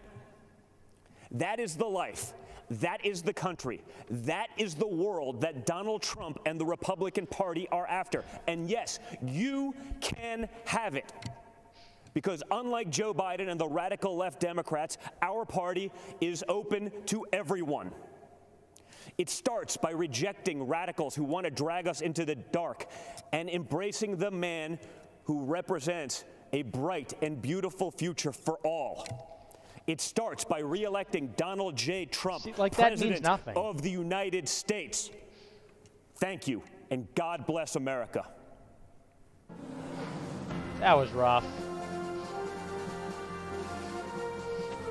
I don't know. I just don't know why they would choose the Trump kids to make the speeches. As far as I know, the keynote speakers for the rest of the week are Don Jr., Eric Trump, Ivanka Trump, Tiffany Trump. From Chicago, and so. And like I said, I don't think any of them are particularly good speakers. That was not a good speech. The content wasn't good. The delivery was terrible. A little bit of fun, I guess. They taught us the values Dry, of hard boring, work, liberty, forced, to love this country impersonal. unapologetically. Our dad is And, a you know, beekeeper, and just maybe you think I'm being so many different hypercritical. things I'm out in being the critical. countryside, and it was I'm just going such to a vote sweet for week. Trump. I'm Selling fully on honey board with MAGA. at farmers markets, I want the so GOP my to be the line best it was, can be. have you We ever been have stung to by a be bee? we have to be the best we can be, you know. But So really, I'm it was not teaching trying to us be about hypercritical to be a entrepreneurship, jerk. small business, self-reliance. and It's because that I look at we're this the and shake my ones head that and think, need we could to do so put in much the hard better. work to get what we want. And we need to, My you know, we mother need to being be from optimal Guatemala, in order to win, because escaping they're, what I mean, she had you know, there, growing up we don't in have any poverty, structural advantages going into this and election like the coming left here does. We to the can't United afford States, to being not able be to fulfill her at the top of destiny our and game. be So, somebody that she couldn't there in her home country. but And yeah, it I mean, really look, instilled in us this sense it's just got to of change. This message about like purpose, but prosperity also, and self-accountability, inclusivity and and that we had you know, to we're the strive party to of do the opportunity things that for we wanted, minorities. and it was It up just, to us to as make far those as I can tell, In it doesn't America, work there's no as ceiling well. of What we opportunity. need is You a define your own militant. destiny through personal responsibility. I'm not through militant hard in the work, sense of like through advocating having a violence, moral but what I value mean by that system. is That's the American sort dream, of and President Trump's providing deliberate that for and everybody. forceful and assertive, and it Look should at my be business, Begin Health. like an insurgent As a and a small dissident startup that is message growing and launching, against the we are status quo, constantly against trying the to innovate, system. and It should the be big challenge that populist. COVID brought It should that be we just didn't see nationalist. coming was It should that be just almost really, as everything far kind as of shut economics down. go, like And when you are center a or small left of startup and center, you have something limited like that. funding and The funding I mean, is it should really be only like to kind of the get you to that rallying next cry of the milestone. resistance We were against really the globalist struggling, system. And so we But were this kind able of to apply vapid, for a hollow, PPP loan, which platitudinal really stuff helped about allow us to opportunity and continue inclusivity, hiring like and it's working just, and to developing me, our it products just so that we could ultimately doesn't do it still for me. launch. I think It's Trump now won more in than ever so 2016 important because he to was everything have I a just president described. and He was the former, administration that understands not that the small latter. business That's is why the Ted backbone Cruz of our beat economy. that's why Donald Tax Cuts and Trump Jobs Act beat was Ted huge. Cruz. That's why Donald Trump beat Rand Paul and fair John trade. Kasich and These Marco are things Rubio. that affected Marco real Rubio said Americans. all this stuff in 2016. It didn't work. We have Same a with Ted Cruz. champion in the Oval Office Because people who are has pissed this off, and business they're not background. pissed He off actually about like understands the socialism, need for small and they're not businesses fired and up to business get to economic survive. opportunity and achieve the American dream. They're We fired up because aren't the they're stereotypical we're being conservative. discriminated against and We come destroyed from in our own Hispanic country. descent, Our culture and we're millennial and women, the rest and of our that's not country is what the is media leaving the wants. station without us. And It's so righteous somebody like indignation. AOC, Alexandria Ocasio-Cortez, this So- far left, these women come out with these very, very destructive So I feel like we've political taken a few steps ideologies that back are with some of trying the to messaging infiltrate here millennials and the next compared to generation. 2016. I've decided But we'll to see what step Donald up and Trump say, says. well, I we think need a he's speaking countervoice next. to these so. women. There In the has meantime, been we've an got the assault commercial. on capitalism, just generally.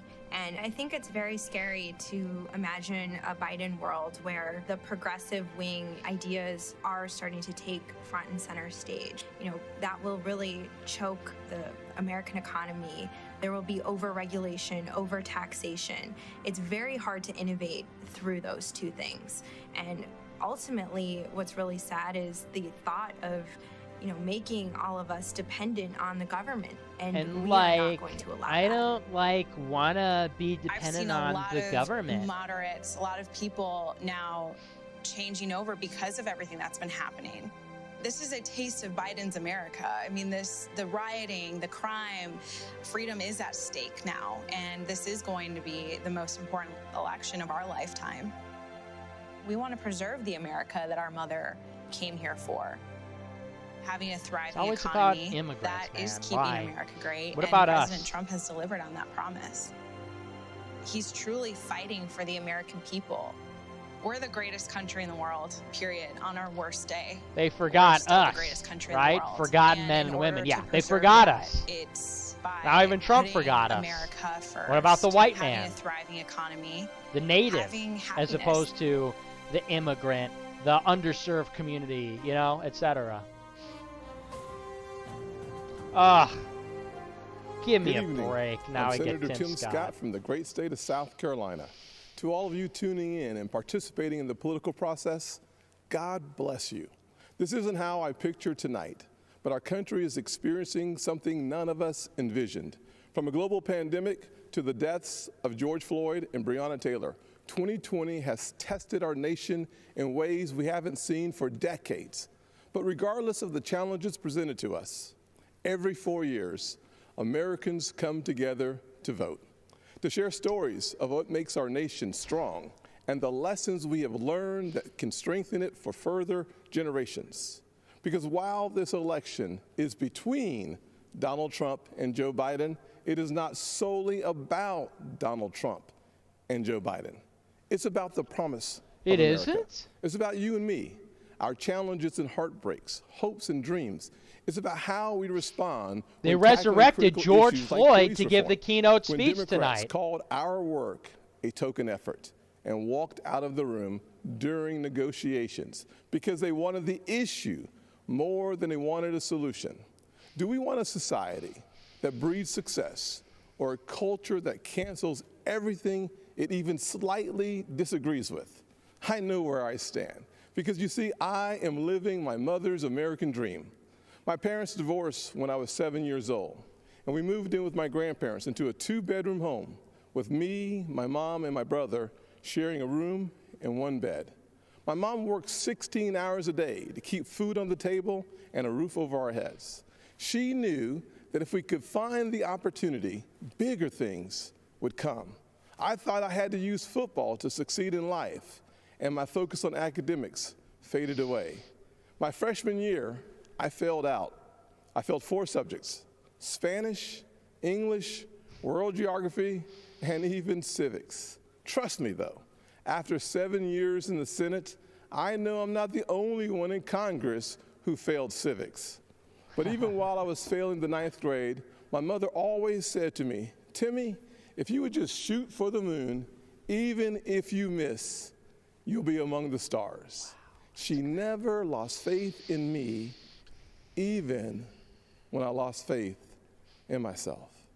Because of her encouragement, I went to summer school and caught up.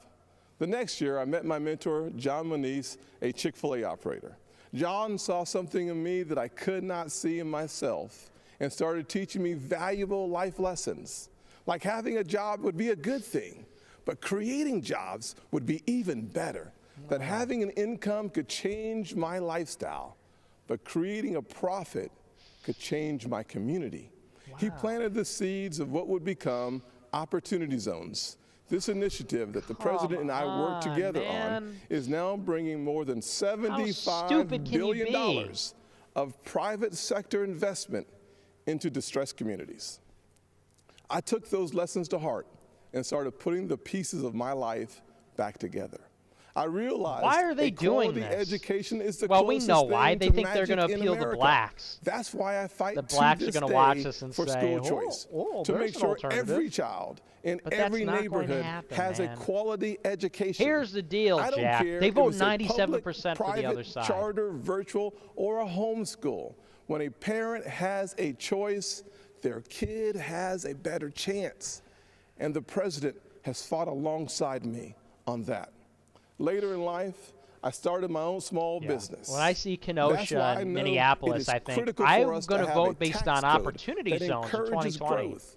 We actually saw revenues to the Treasury increase after we lowered taxes in 2017. Rest assured, the Democrats do not want you to know that. The country's on fire. After starting my small business and spending some time in local government, I decided to run for Congress in 2010. The district is based in Charleston, South Carolina, where the Civil War started, against a son of our legendary Senator, Strom Thurmond. You may be asking yourself, how does a poor black kid from a single-parent household run and win in a race I'm not crowded asking with myself Republicans against a Thurmond? I'm not asking myself because of the that, evolution of the Southern heart. In an overwhelmingly white district, the voters judged me not on the color of my skin, but on the content of my character. We live in a world that only wants you to believe in the bad news, racially, economically, and culturally polarizing news. Oh. The truth is, our nation's arc always bends back towards fairness. We are not fully where we want to be, but I thank God Almighty, we are not where we used to be. We are always striving to be better. This is so stupid and condescending. And we will. Stupid fucking party, man. And try Pathetic. again. We don't give in to cancel culture or the radical and factually baseless belief that things are worse today than in the 1860s or the 1960s. We have work to do. It is worse. But I believe it's worse because they're burning it down. Of America. The promise that all men and all women are created equal. And if you're watching tonight, nobody knows that. I'm betting you do too. Over the past 4 years, we have made tremendous progress towards that promise. This is as President Trump embarrassing built the as I thought it would inclusive be. Economy worse ever. 7 million jobs created pre-COVID-19, and 2/3 of them went to women, African Americans, and Hispanics. Great. The first new major effort to tackle poverty in a Congratulations. generation. So happy for Opportunity you. zones. We So put happy for you blacks, hard-earned women, and tax dollars Hispanics. Congratulations. back in people's pockets by cutting their taxes, especially for single-parent households like the one I grew up in, cutting single mothers' taxes 70% on average. President Trump supported these tax cuts for those single moms and other working families and signed these policies into law, and our nation is better off for it. Forgotten man, forgotten again, right? You, the American I people, am the forgotten not man. to simply look at what the candidates forgotten say, man. When they say the but to forgotten look man, they're back talking about at Nick what they've done. Fuentes. This The election forgotten man. is about your future And the and forgotten it is critical woman. to paint a full picture of the records The of forgotten Donald Trump woman is and Joe Biden. Ashton Whitty. Joe Biden said if a black man didn't vote No. for him, he wasn't truly black.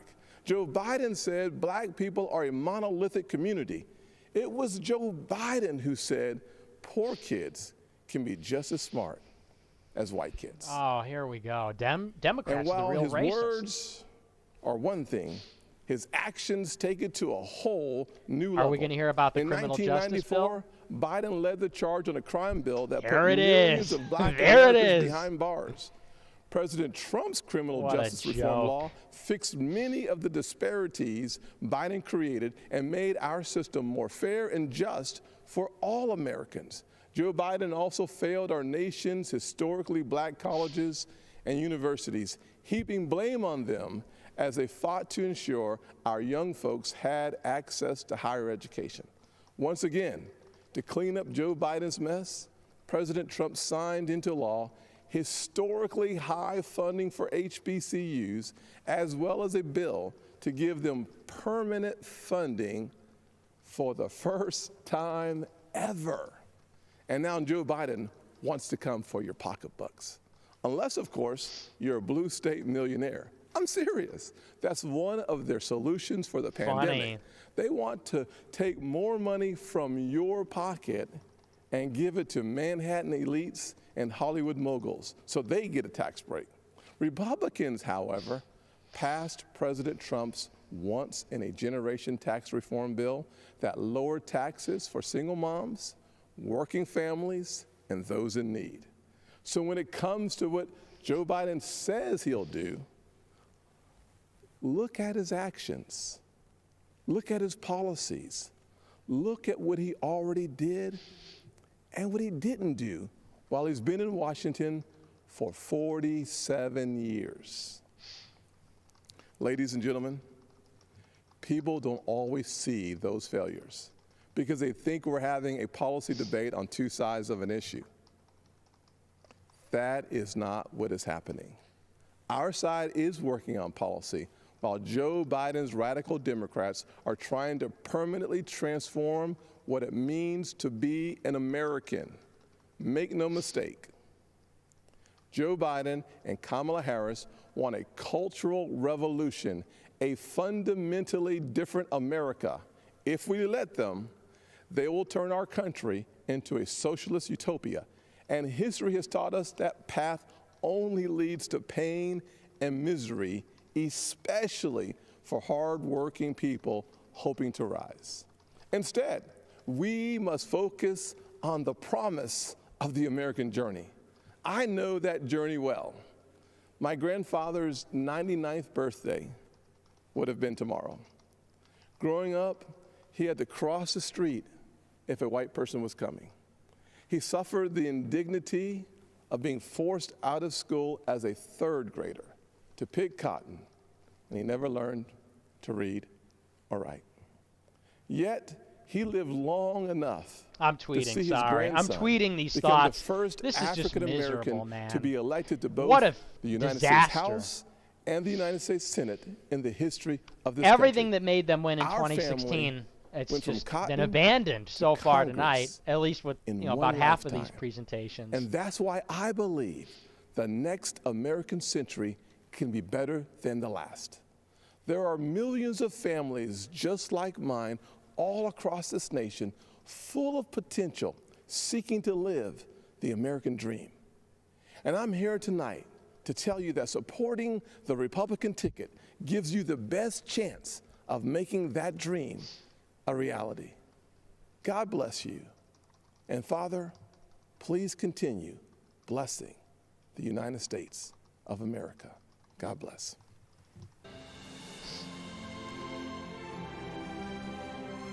What a joke. What a humiliating joke that was. Tim Scott, diversity selection, token black, to get up on the stage and talk about blacks and Mexicans, because we don't talk enough about minorities, right? And that is the constituency of Donald Trump, right? All 7% of blacks that voted for Trump 4 years ago. That is just infuriating. Is that it? Was that the last speech, or is Trump going to speak?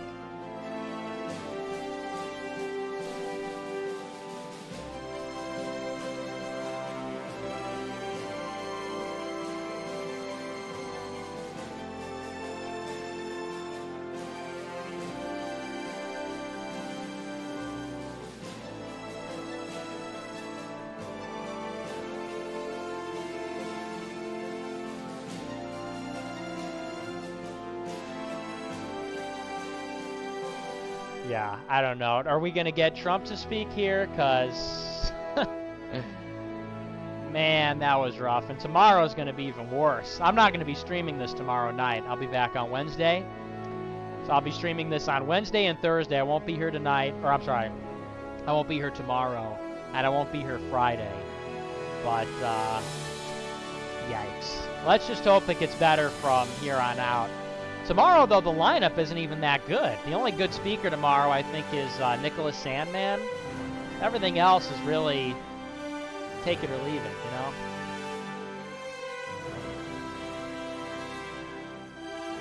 But is the president going to speak, or are they just playing us out here? If Trump speaks at the end, maybe it'll redeem. No, that's it. Wow. Wow. I am a bona fide, registered, proud black Republican. Right? Is that really it? What? That was horrible, man. That was horrible. Let me pull up the official YouTube channel. Maybe RSBN's got it. That's right. You all get out and vote. Oh, this vote is on red. RSBN. This is what the fuck is on RSBN. Remove every Democrat. And make sure you vote for Donald J. Trump. Come on. We love y'all. Bye-bye.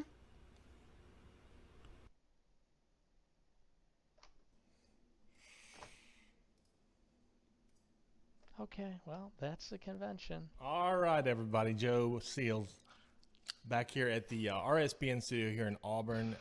Wanted to say thank you and good night for watching the first night of the convention, America, Land of Promise. I appreciate you all very much. And tomorrow night we'll be back on the air at 8. Okay, yeah. I'm speechless. I mean, I've said everything really that I need to say, but man, what was I'm trying to find? Does anybody remember?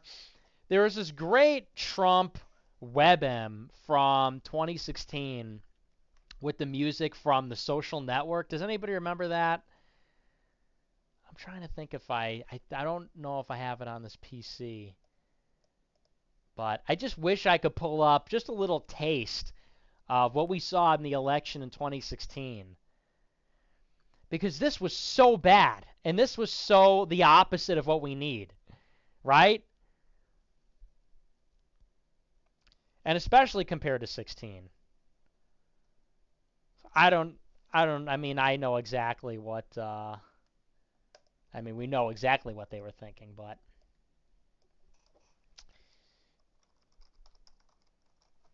Let me see if I can find it.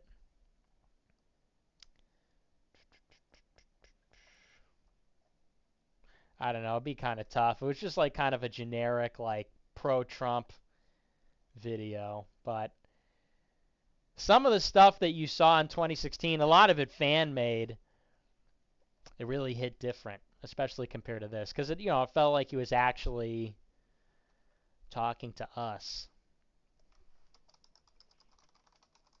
Let me see. I'm going to try one more search, and, maybe I'll find it, maybe not.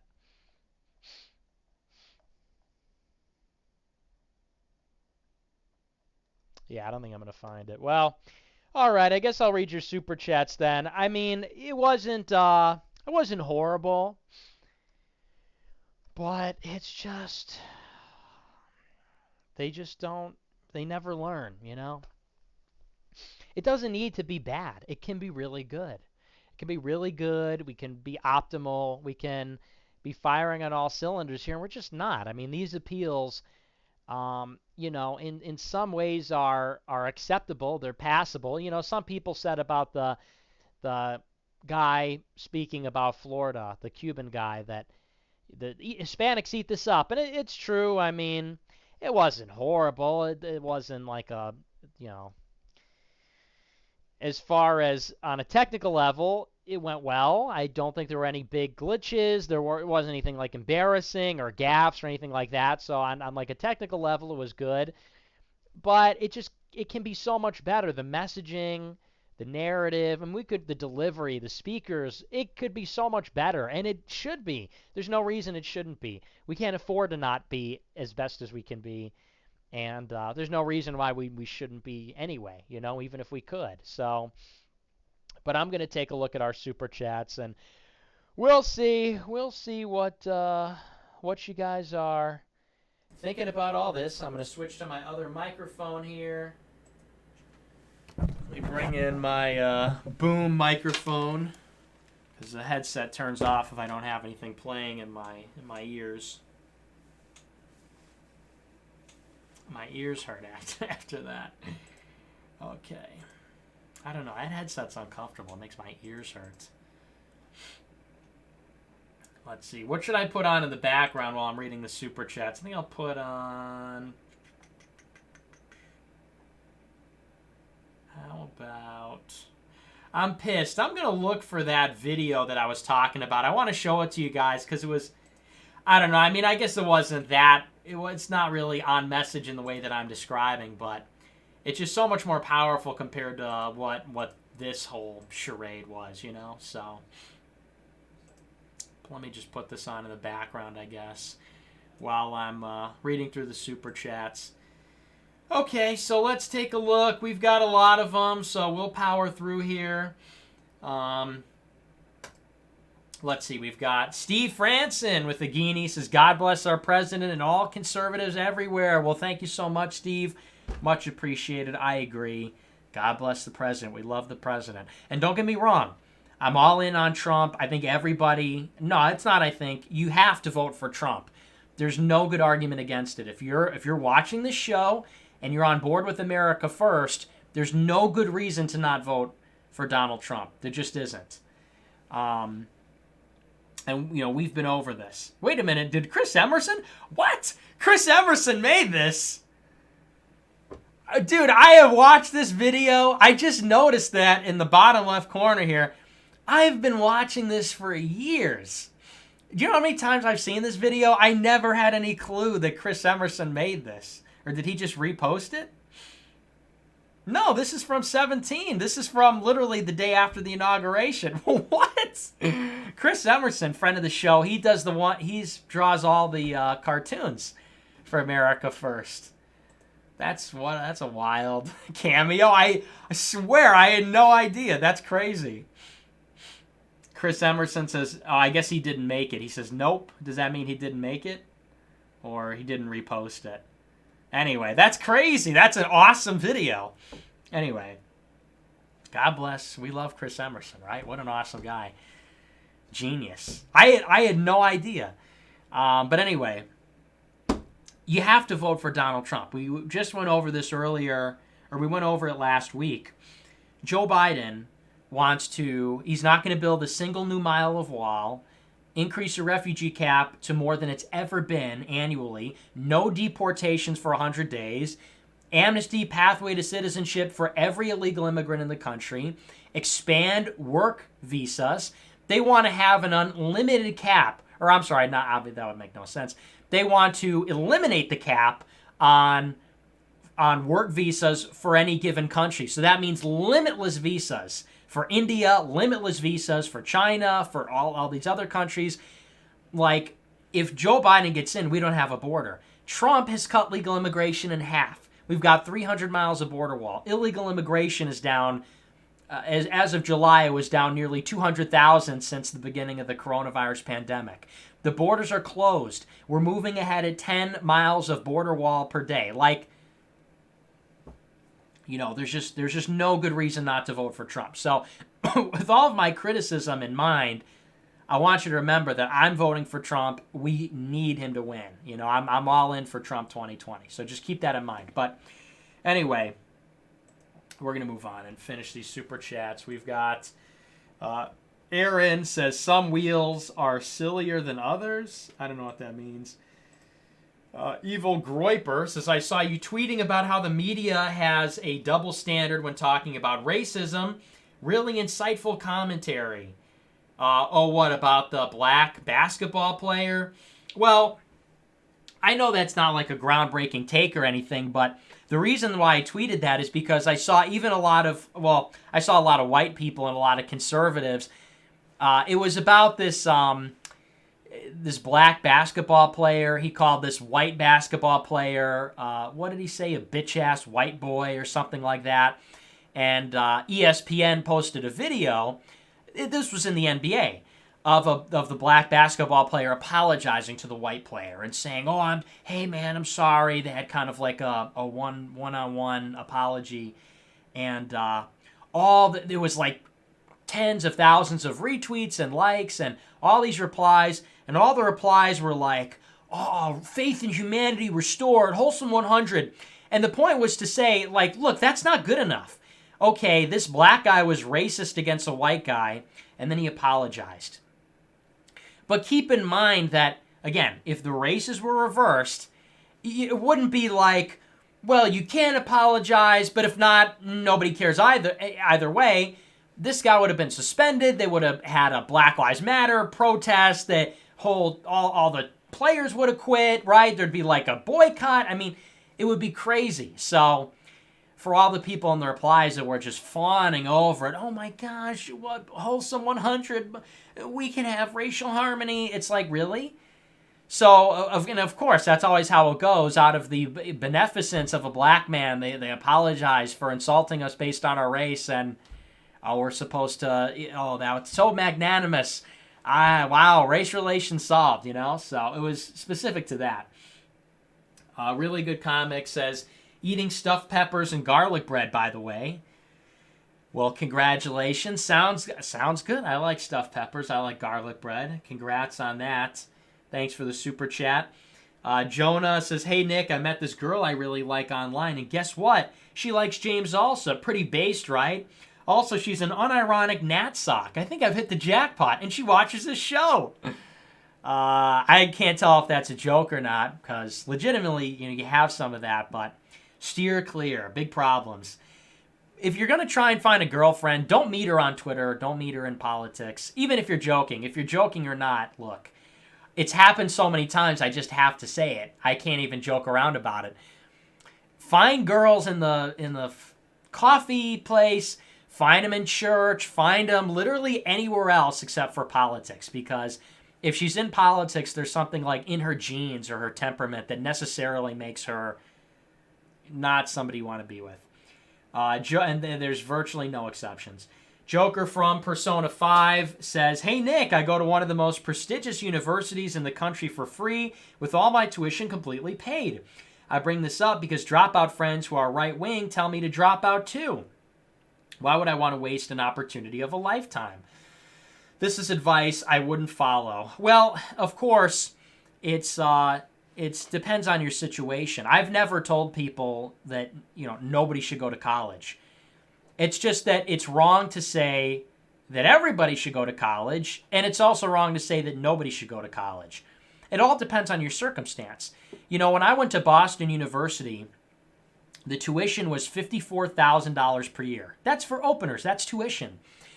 Then it's another $15,000 for room and board and food and other expenses. You're talking about $70,000 per year to go to school. And that's if you don't have scholarships or financial aid or whatever. I had a $49,000 a year academic scholarship plus some other aid on top of that. So my tuition was virtually covered.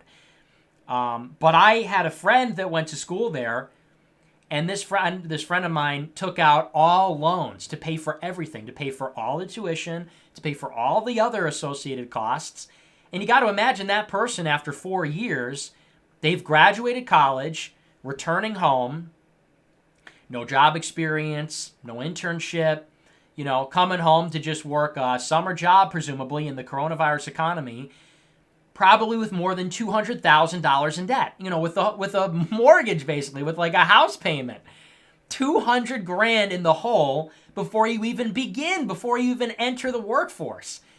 Obviously, that is retarded. Like, that makes no sense. Unless you're going to be a doctor or a lawyer, which justifies the high cost of tuition. And in that case, if you have a couple $100 grand in debt, which I don't think is a good idea no matter what, but if you go into debt for that with like 6 to 8 years of medical school or, an advanced degree, that's one thing. But to get an undergraduate liberal arts degree, 200 grand in debt, it makes no sense. So it depends on the situation. Go to college if if you know what you want to do, you know how you're going to make money. It's something that actually requires a college degree like engineering or accounting or, something like that. And do it cheap. Do it as cheaply as you can do it. Go to community college for a couple of years and transfer to a bigger college. Exploit student aid. Go to school in-state so you can get in-state tuition and then, some in-state student aid or something like that. And if you can go for free, then yeah, why not? If you could go for free, the problem is cost. The problem is cost and opportunity cost. It's the time wasted and it's the debt you incur. If it's bought and paid for, yeah, why not? If you're going to a prestigious school, I don't think anybody's saying, if you can go to college for free at a top university, you have to drop out. I don't think anybody would argue that. It wouldn't make any sense. But the anti-college thing comes from a perspective of, being practical about your finances, and your time. Because what I see and what I saw in college is people just go and they just fuck around for 4 years. They go, they don't take it seriously, they don't learn anything, they don't network, and they've really just wasted 4 years. And now they have a like a mortgage. Now they have tens or hundreds of thousands of dollars of debt after doing sorority night, movie night, all this kind of goofy stuff, this prolonged adolescence, and it's costing you $50,000 a year. $50,000 a year to simulate child daycare for adults. It's ridiculous. That's what I hate more than anything, because you can't waste your time. You can't waste your time when you're, you can never waste time. You should never waste time, because time is it's always slipping away. But especially in these years, it's like that old Sam Hyde video. What's the best way to time travel? Waste your 20s, right? Waste the time after you graduate high school. Fuck around a lot, waste time chasing tail, drinking, partying, doing goofy stuff, playing Dungeons and Dragons, whatever. No, this is a time you got to meet people, try new things, work your ass off, right? That's what you got to do. So more than anything, I just hate wasting time and wasting money. Okay, HD says, if you think that taxing people for Medicare, homes, and college for all to help another human being is force, then you are truly a flawed person. If you are supposed to be a Christian, your book and your Savior would disagree with you. Well, I've never made the argument that, taxation is theft. I've never made that argument. So that's basically a straw man if you're directing that at me. But clearly the problem becomes when, and there's a clear difference between a social safety net for people that have trouble and people where it becomes a way of life. That's the big difference. I used to be a libertarian, so I used to be that way. Oh, you cannot have any welfare, whatever, because it's stealing. And if you want to have health insurance, you just better save up for it. I used to be that way. Now that I'm actually a right wing, now that I'm actually conservative, actually a reactionary, the idea of having a social safety net actually makes sense to me. I think that that's part of the social contract. I think that's part of living in a hierarchical society, a society where you've got people that are very competent and very high IQ, and then you have people that are low IQ and incompetent and in some ways can't take care of themselves, or there are people that are just unfortunate. But what we see now is that that's not who it applies to. It's not people that are incapable of providing for themselves. It's people that don't want to work. And how is that fair? I work. I produce value, right? I produce profit, and and I have to work my ass off so that I can have health care, and so that I can eat, and I can have a roof over my head, and I can have nice things. But then the government takes money from me and they give it to people that don't work. And it's not people that can't work. It's not people that are in an unfortunate circumstance. It's people that choose not to. They just choose not to provide for themselves. And how's that fair? They eat and they get to have everything, and I get to have everything, but I have to work for it. And if I don't work, well, I don't get it. If they don't work, they get it. I mean, that's the problem. And that's what it is in this country. In Europe, I have some friends in Europe, and they tell me it's actually very shameful in certain countries, not all of them, but in certain countries, to go on welfare. It's seen as there's still a social stigma about it. There was even in this country at one point. But now, and we know who it is. We know who it is. It's 63% of Hispanic immigrants are on some form of public assistance. 43% of blacks are on some form of public assistance. More than 90% of single mothers are on a form of, or is it... it's either elderly or single mothers that have that high of a rate. But all these different groups, they've got these astronomical rates of use. And if you look at on net, what they pay into the system versus what they take out, you could probably even look at what they make in terms of a salary. And it's just not right. At that point, it becomes a problem. So, I mean, you could do this argument about whatever. Oh, well, you're helping another human. Well, humans can help themselves. That's really not right to take advantage. I'm a human, and I'm supposed to be a slave to somebody else so that they can eat. That's not very human. That's not very compassionate towards me. What about compassion for producers? We have to be totally compassionate towards people that abuse the system. Anyway. Cube Noticer says Trump is pro-LGBTQ, pro-Israel, pro-legal mass immigration. He locked up the Proud Boys and doesn't care about the dissident right. Trump is not as bad as a cope. You're shilling for the GOP. How's that winning? It doesn't matter who you vote for. We've been over this before. And I'll address each part of this.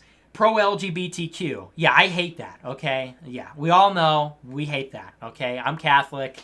Even if I wasn't Catholic, we don't like deviancy, we don't like degeneracy. But materially, what does that mean? What has actually been done for LGBT people? There have been a few bad Supreme Court rulings, which is not the doing of the president. As far as I know, the most that the president has done as far as LGBT goes is he appointed Rick Grinnell to be the National Security Advisor, which...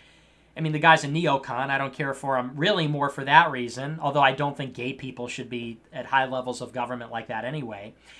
But you've got that. And I think there was some effort made to, decriminalize homosexuality in Africa. But, I mean, is that the hill you want to die on? Don't get me wrong.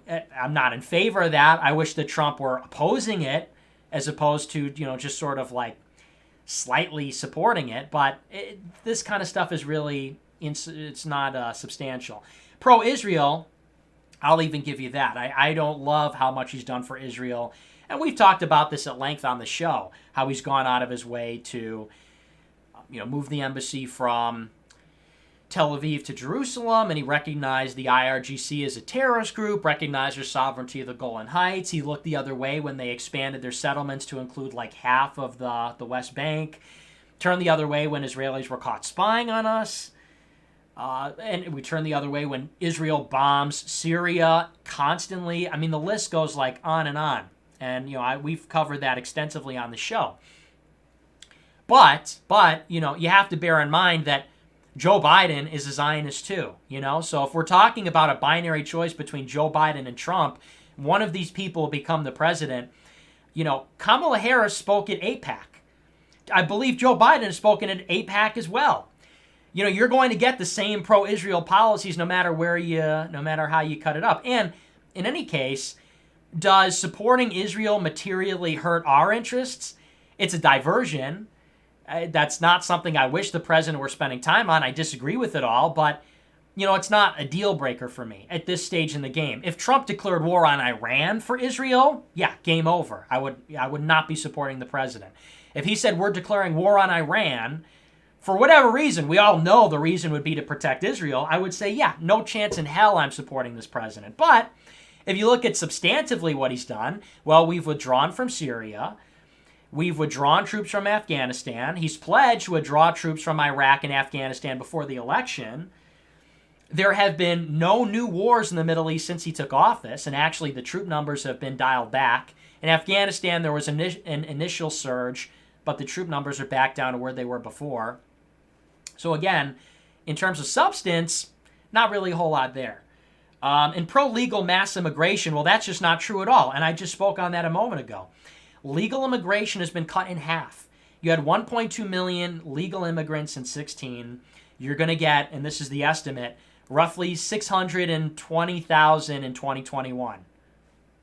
He cut legal immigration in half. So you can say that, but he has built up an immigration regime, with all these policies, the public charge rule. If you look at how he's reconstituted immigration from family-based to merit-based, he's gutted some of the immigration offices. We talked about this last month, that he just took away resources from the office that's in charge of immigration so they can't process immigration requests. He had that executive order after coronavirus that severely limited green cards and halted almost all temporary work visas. So legal immigration has been cut in half. So, I mean, it's just not true. And locked up the Proud Boys. Donald Trump didn't do that. You obviously don't know how people say stupid stuff like this. Donald Trump locked up the Proud Boys. Well, I mean, you're an idiot who doesn't know how the justice system works. Doesn't care about the dissident right. Yeah, I would say more or less he's basically indifferent to us, but that's really not a good reason to vote for him or not. The question is, that you have this binary choice. It's going to be one man or the other man. Which person is going to make it easier for us to do our jobs? I actually don't care if Donald Trump cares about us. I care about if Donald Trump is going to make it easier or more difficult for us to do what we need to do than Joe Biden. He doesn't care about us. Like, what are you, a female? Are you some kind of a woman? Who cares if he cares about us? What I care about is the fact that if Joe Biden gets in office, he's going to have Google and Apple and Facebook inside the entire administration, inside the FTC, the FCC, he's going to be inside the DOJ, or all these big tech companies will be in the DOJ. And maybe you could say that there's infiltration now, but I know that at the very least, there is some pushback from the White House on tech censorship. That's huge. And it hasn't been everything we wanted, admittedly. It's not been nearly enough, but we got an executive order on Section 230. You've got an FTC investigation into the Big Four. You've got a DOJ investigation into the Big Four, an antitrust investigation. And I know that it hasn't delivered a ton of results, but that makes it much easier than Joe Biden, who with the federal government will throw the weight of the White House behind tech censorship. So that, now instead of this mild resistance, you're going to get full complicity and support from the White House and from the federal government to these giant companies to deplatform us further. That's a huge difference. The other difference is gun rights, free speech rights. If Joe Biden gets elected, they'll fill up the Supreme Court with people that will interpret the Constitution to support hate speech laws, to support anti-Second Amendment laws. They'll red flag you. They'll make it so that you can't say the N-word or anything racist. They'll say that's against the First Amendment. They'll create a Department of Anti-Racism. They'll incorporate reparations. And then, best of all, it's legal immigration. Like I said, Trump cut legal immigration in half. Trump built 300 miles of border wall. It's moving ahead at 10 miles per day. Joe Biden is going to have virtually open borders. And that's that last part. You say, you're shilling for the GOP. Trump is not as bad as a cope. How's that winning? It doesn't matter who you vote for. None of this is true. None of this has anything of substance. All of this is rhetoric, emotion, which is all anti-Trump, dissident right people have to say. There's nothing practical in there about it. They're not giving you a practical decision-making process. Oh, well, that's just a cope. It doesn't matter who we vote for. You're just shilling. None of that is actually substantive. I've just laid out, here's my decision-making process. I want to be able to do my show. Is that easier or harder with, Joe Biden in office? It's harder. I want to fundraise for this movement. Is that easier or harder with Joe Biden in office? It's harder. I want to carry on Twitter and growing this movement. I want to be able to defend myself and buy firearms. I want to, have some kind of political presence in the political system. Is that easier or harder with Joe Biden in office? It's always more difficult. So I don't know what this argument is that we should just make things worse for ourselves because, this side isn't good enough, so it doesn't matter. That's like the mentality of a child. Well, if I can't have it my way, if I can't have it appealing to my niche, I got to understand, the dissident right is very small, relatively speaking. Donald Trump has a 96% approval rating in the GOP. 96%. So the dissident right is not a significant percentage of the country. It's not a significant percentage of the GOP. And politics is not always going to pander to your specific niche political values or interests. And I understand that.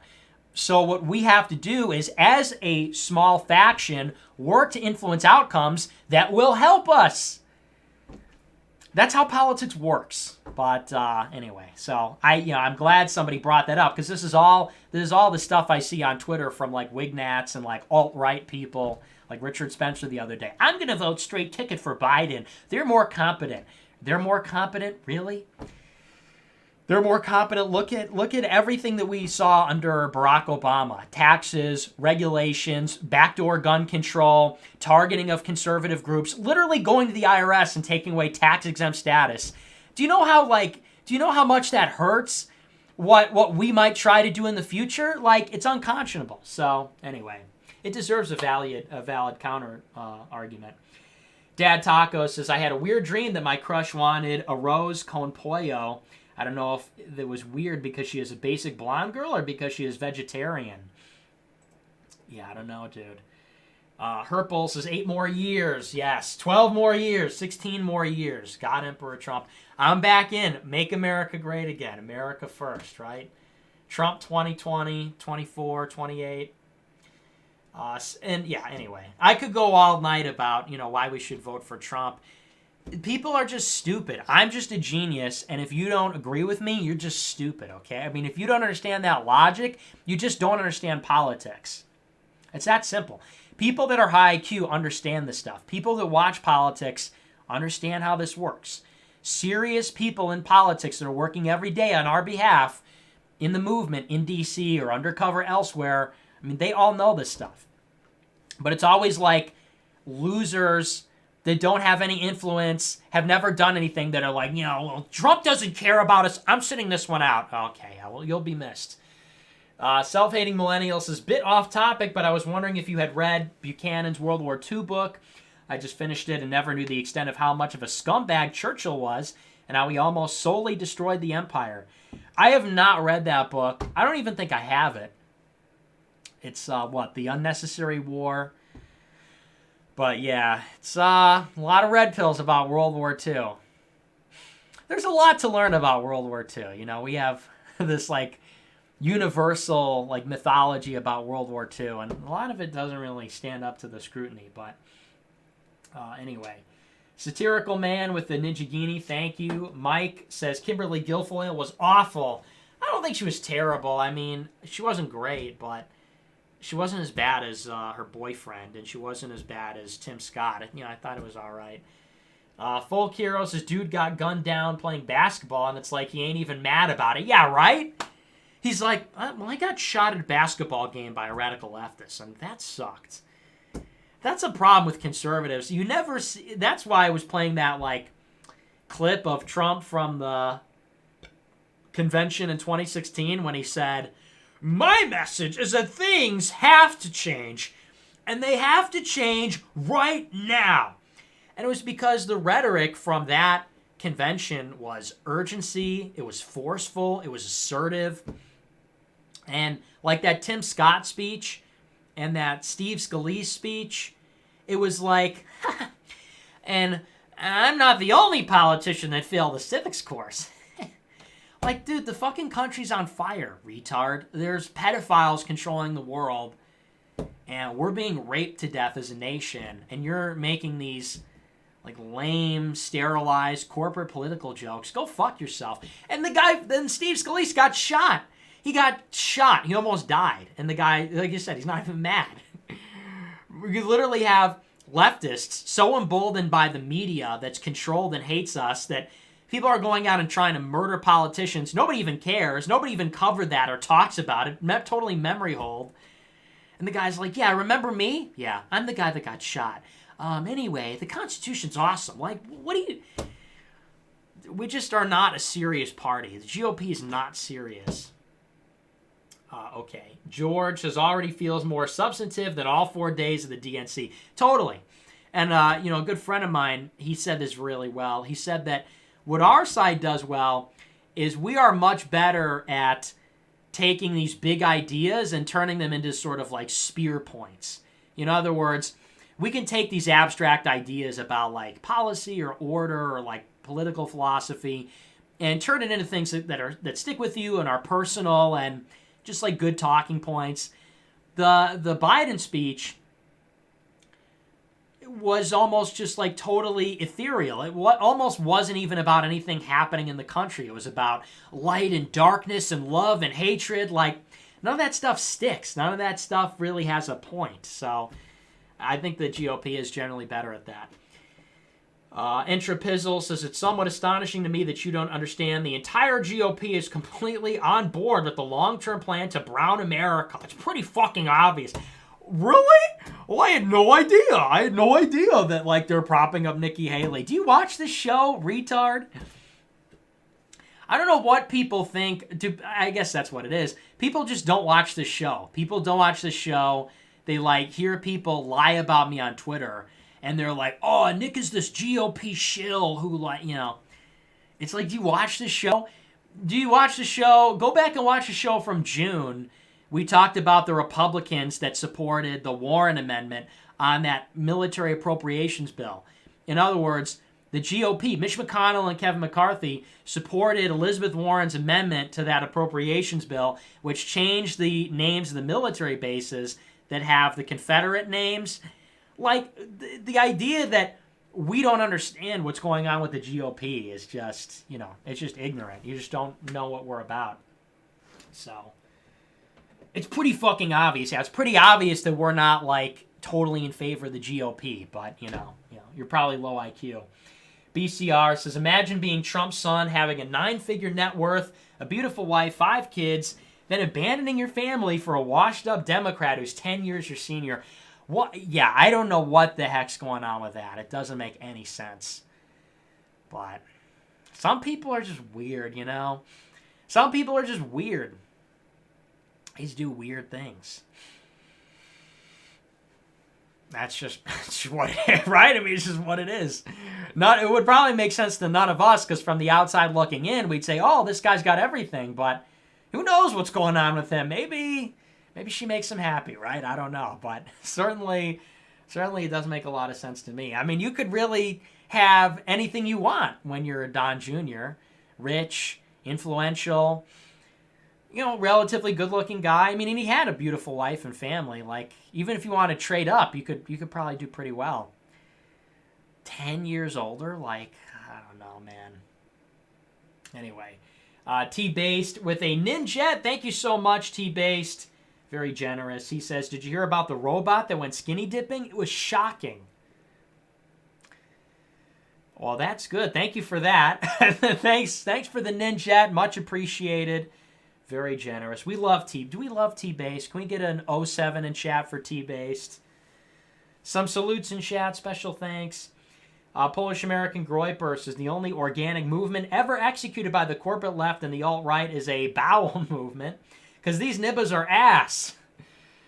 God bless Donald John Trump and America first. Groyper. Yes, very true. Yeah, I agree. Well, and, the alt-right stuff just doesn't make any sense. Strategically, it never made any sense. Like, when I basically splintered from the broader dissident right 3 years ago to make this show and make America first, it wasn't because I was like, these guys are evil. These guys are... Although I think largely they are. And not for any other reason other than they're not Christian. But it wasn't any, like, pearl clutching, like, that's offensive.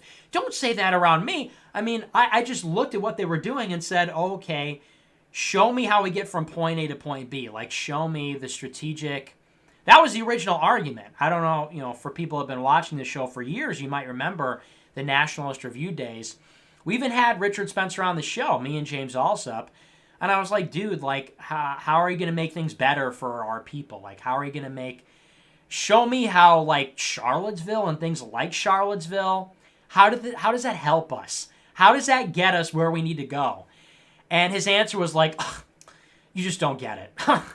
Well, you just don't know what you're just not smart enough to understand. I was like, no, tell me. I mean, like, look, maybe I am. Maybe I'm a giant idiot. But explain it to me. Explain. And they're like, it's not about that. It's about creating something aspirational. And maybe it won't be achieved in our lifetimes, but it's about thinking boldly. And I'm like, okay, that's all a bunch of bullshit. I want pragmatism. I want practicality. And that's why, this guy is banned on like every major platform, and no audience, nobody cares about him, no friends, no allies, no funding, no nothing. And that's why we're doing really well, because that was like the primary distinction at first was I'm thinking about results. I'm thinking about winning. So yeah, it's totally true. It's either controlled or it's incompetent, but either way, it doesn't matter. I don't want to be involved with people that are incompetent, and I don't want to be involved with people that are, feds or controlled opposition. It's, really makes no difference. I don't like losers. Nate Smokes says, hey, Nick, glad you're covering the RNC. That Demon Vosh is live, too, and only got like 200 lemons, LOL. Well, is he streaming on another platform? Maybe he's got another thing going on. That'd be pretty sad. But it kind of makes sense, right? Because, the people that watch Vosh are probably all poor. And there's nothing wrong, I guess, with being poor or whatever, but there are people that are chronically and, like, permanently poor because they are, they do not possess the faculties to to take self-ownership. The people that watch Vosh are probably transsexuals or gay or whatever. These are the kind of people that you look at their room, and their room has, like, takeout containers and, like, styrofoam cups and, like, just food spilled everywhere and, like, dirty laundry everywhere. It reminds me of that Frank Hassel video on Twitch. Do you remember? I forget the name of it. It was this really dark, like, mini documentary about this trans Twitch streamer. What the hell was it called? But it reminds me of that. That's probably, like, Vosh's audience. It's probably people like Bradley Manning, people like that don't have any money. That they're like, prostitutes or living with their parents or whatever. So that's probably why it doesn't get any lemons. Because anybody that likes that, like, socialist, like, gay, the boxed life, that's what it was. Because the people who watch this show are winners. They're like Bitcoin millionaires, lawyers, scientists. No, literally no joke. That's why, you saw that article in Time the other day. Guilty as charged. We're very successful, right? The Time, there was a hit piece on me in Time magazine, and the hit piece was like, he's getting great viewership and making a lot of money. Oh, well, you got me. Damn, wow. Well, when you say it like that, I really feel ashamed of myself. But I bet that's probably why Vosh is, 100 lemons. It's because that's what they could cobble together, the tranny squad. They're spending all their money on transition surgeries. They're spending all their money on Funko Pops and, whatever.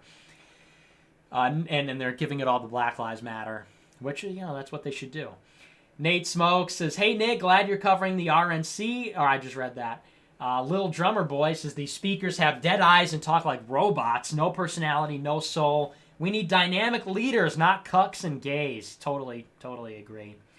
But to have a personality would mean you would have like a soul, and to have a soul would mean that you're independent. That's why that's what it is. It's because all the people that have like a personality want nothing to do with the controlled system. These are not the people that move through the ranks of the GOP. It is the people with dead eyes. It's the people with dead eyes that have done their dirty deeds, which is why they're under the thumb of the globalist, right? Under the thumb of Jeffrey Epstein and the Mossad. So that explains it. Optics Respecter says this is pause light. Yeah, you could say that again. What's the difference? Gelasso says that guy detained in India was caught eating a cheeseburger. Oh, is that why? He was caught eating beef. Funny Man says, hey, how do you think the pyramids were built? Also, I have an orange cat named Buzz who is fat but also small. He's cute. Also, have you read The Alchemist? I have not read The Alchemist, and I don't know anything really about the pyramids. A friend of mine told me that the way they built the pyramids is they flooded the valley where it was, and they moved the giant stone blocks in water. I just heard that. I don't know if that, I have no idea if that's true or not, but that's something interesting my friend told me recently. But I also heard once from a Theosophy documentary that the pyramids were built from the top up. They said that the only way the pyramids could have been built is from the top, from that, like, you know, whatever they call that block that sits on top, you know, the peak, from the top to the bottom. In other words, humans could have built it. It was built by ancient aliens, which would kind of make sense because, you know, they discovered pyramids in South America. They discovered pyramids in Scotland. They discovered pyramids in China and in the Middle East. And, you know, it's like, I don't know. Is that like a giant, like Kabbalistic, what do they call that? The, whatever, it starts with an S. So I don't know. Satirical Man with another Ninja. Thank you so much, man. 07's in chat. This guy's epic. Friend of the show, Satirical Man. Great to have him around. Thanks, buddy. Much appreciated. Special thanks to our George Soros, to our Jeffrey Epstein of the movement, right? That's actually a pretty unsavory. He's the Sheldon Adelson of America First. But for whites instead of Jews, and for Americans instead of Israelis, right? He's the he's the white American Sheldon Adelson. So thanks, buddy. Rick says, masks off, gloves off, anti-communism for the W. Yeah, take that, socialism. Diligence says, so which night are you speaking, Nick? Unfortunately, I'm not speaking tonight. Little Drummer Boy says, do you think Democrat secession to federal authority is feasible if Trump is reelected? How will Dems carry out subversion and resistance to Trump? Well, they gamed this out. John Podesta gamed this out with this think tank. We covered this on the show like a month ago. They said that how they would do it is that they would just challenge the legitimacy of the election in swing states. Like, take Wisconsin. They'll say, oh, well, there were all these improprieties in the election in Wisconsin, and therefore we don't concede that Trump won Wisconsin. Therefore, we're not going to send the electors to vote for Trump to the Congress, right, to D.C. And if Trump takes office without the proper amount of electors who are abstaining illegally, well, then the Democratic governors will try to secede. That is what they gamed out as part of this think tank project. It was John Podesta. They covered it in the Atlantic and the New York Times last month. That seems like a plausible scenario to me. So, Quanteam says, Nikki Haley used possibly the worst example of violence, put pressure on Second Amendment and whites. Exactly. It's like, why talk about that? Oh, I'm going to use my limited time at the Republican convention to talk about a white supremacist killing black people. Like, why not talk about that shooting in Ohio that was done by an Antifa guy? Why not talk about the Antifa violence in Portland? Why not talk about the BLM looting in Chicago or Kenosha or, you know, the rioting? No, let's talk about an example which, like you said, puts all the pressure on whites and firearms and the Confederate flag. Well, we know why. I mean, she's doing that by design. But, you know, it's just another reminder that you have to control the frame. If you want to be effective in politics, you have to control the frame. You cannot be on defense. You cannot use the ammunition of your opponents. Even if you think you're defusing it, why bother? Why take a bomb and defuse it when you can throw a grenade into the other camp, in other words? It's like the setup is the Dylan Roof shooting. Now you've just created like an IED in the middle of your convention. And I'm going to diffuse it in this way that's going to prove what, you know, we're good people. No, just hurl a grenade at the other side. Antifa, BLM, El Paso. You know, there was that church in Something Springs, Texas. There was an atheist that shot it up. There was a tranny that shot up a school in Colorado. Like, There was a Steve Scalise shooting. Just pick an example. Dances with Metroids says they keep saying racism bad, black unemployment low, sexual deviants are cool, as if the rioters out there are taking a break from looting Target and thinking, wow, I'm a Republican now. What a waste of energy. Exactly. Who is it for? Who do they think they're winning over with that?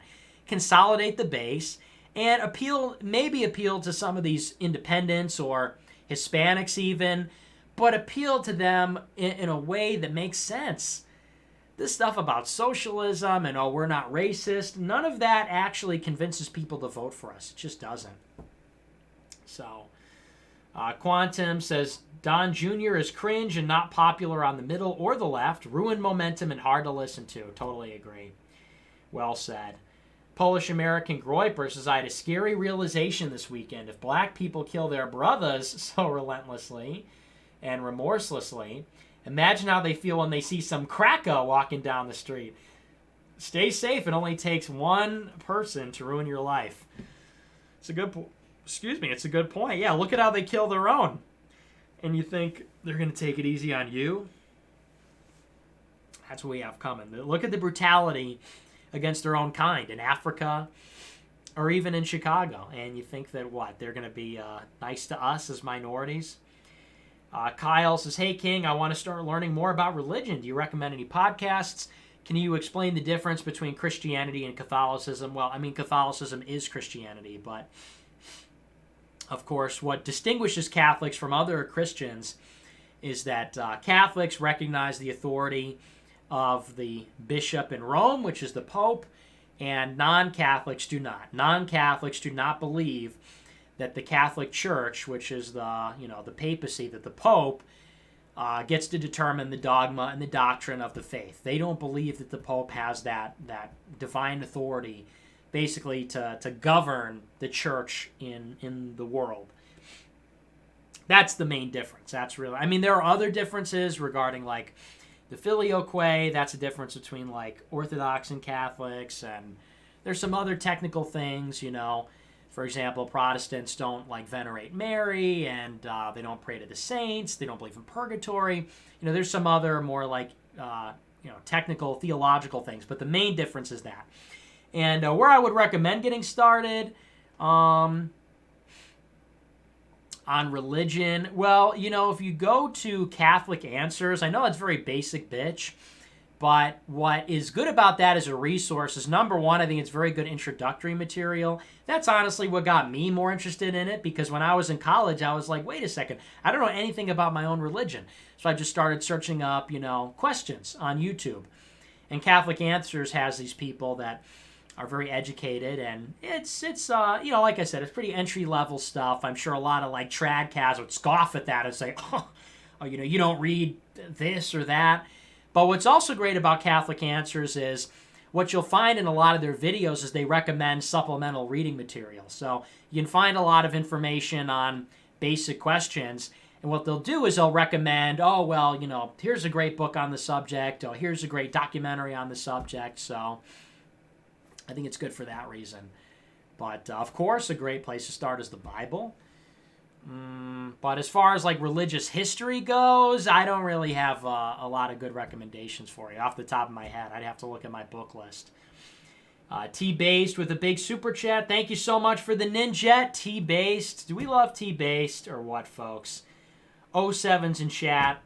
We got some pretty big donors tonight. We got a regular Sheldon Adelson and George Soros and the Koch brothers are all here tonight for America First. Thank you guys so much. Thanks for the Ninjet. Ghost Hosts says, why do you follow Davis Orini, who joined a pagan cult? Did he join a pagan cult? I thought he was Catholic. I followed him years ago because I was on a stream with him, and he was friendly enough, and I thought he was Catholic. But I love when people scrutinize my follows, by the way. Well, why do you follow this person? I follow a lot of people. It's not necessarily an endorsement of all their views. People get so weird. Why did you like this tweet? Why did you go, go die or whatever. Why don't you scrutinize the things that I say or the things that I do? People are like, oh, well, I see that you're following Ethan Klein on Twitter. Can you tell me why that is? Oh, well, it's because I'm secretly working for Ethan Klein, and I'm Jewish, and trying to subvert like the right-wing movement. You caught me. You caught me red-handed. That was the one mistake. It was a perfect subterfuge, but I forgot to unfollow Ethan Klein, right? I mean, what a boneheaded mistake. Like, what do you think? Or Davis, or any of these people for that matter. Anyway. BCR says, I wish the Republicans would use their national platform of the RNC to aggressively challenge the Democrats down ballot. Assume the sale on the presidency, challenge the Democrats in blue state houses. Ultimately better for both the national and state level strategy than whining about riots if Biden is elected. I disagree with that. I think the down ballot stuff is honestly overrated. Dances with Metroids says there's something profoundly condescending about watching blacks loot and set fire on one tab, and on the other having the party you rely on to keep these hordes at bay brag about how many benefits non-whites are getting. Yeah, you love to see it. Well, we're the forgotten men and women, right? Little Drummer Boy says the cringe is higher than the DNC. RNC shilling for gays, blacks, and Hispanics. Reptilians unable to empathize with constituents. Is it really more cringe? I hate when people say stuff like that. I mean, yeah, it is cringe, but is it more cringe than the Democrats? This is my problem with people on the internet is, yes, compared to our expectation for the right wing, you could say that, we expect the left to be cringe, and then they are cringe. We expect the right to be based, ostensibly, and then they're not, and that's disappointing. But, saying stuff like that is just not true, and, it's not helpful to think like that. Because then you legitimately have people that are like, oh, well, they're both cringe, who cares? But obviously there's a big difference, okay? Paying lip service to gay people or, the immigrant story or whatever, it's like, look at the numbers, look at legal immigration, look at the wall, To say like, oh, well, Democrats are going to murder you in your house after they take your guns and the government bans you from PayPal and Airbnb, and the ATF is literally going to shoot you in the head for watching America First. And if they don't, well, blacks will just knock down your door and fucking lynch you in your house and no one will get charged. Well, that's the same as conservatives that talk about opportunity zones. It's like, clearly it's not the same. Both cringe, and yeah, I'm not defending the GOP, but it's just not true to say it's, they're worse or the same. Optic Respecter says, I was expecting the worst, and somehow I still leave disappointed. Is that not the case every time, though? It's always the case, but it is what it is. Hopefully the Trump speech will be better. He was really good this afternoon. He did a little press conference, I think at like 11 or noon today, and that felt like the old Trump, so...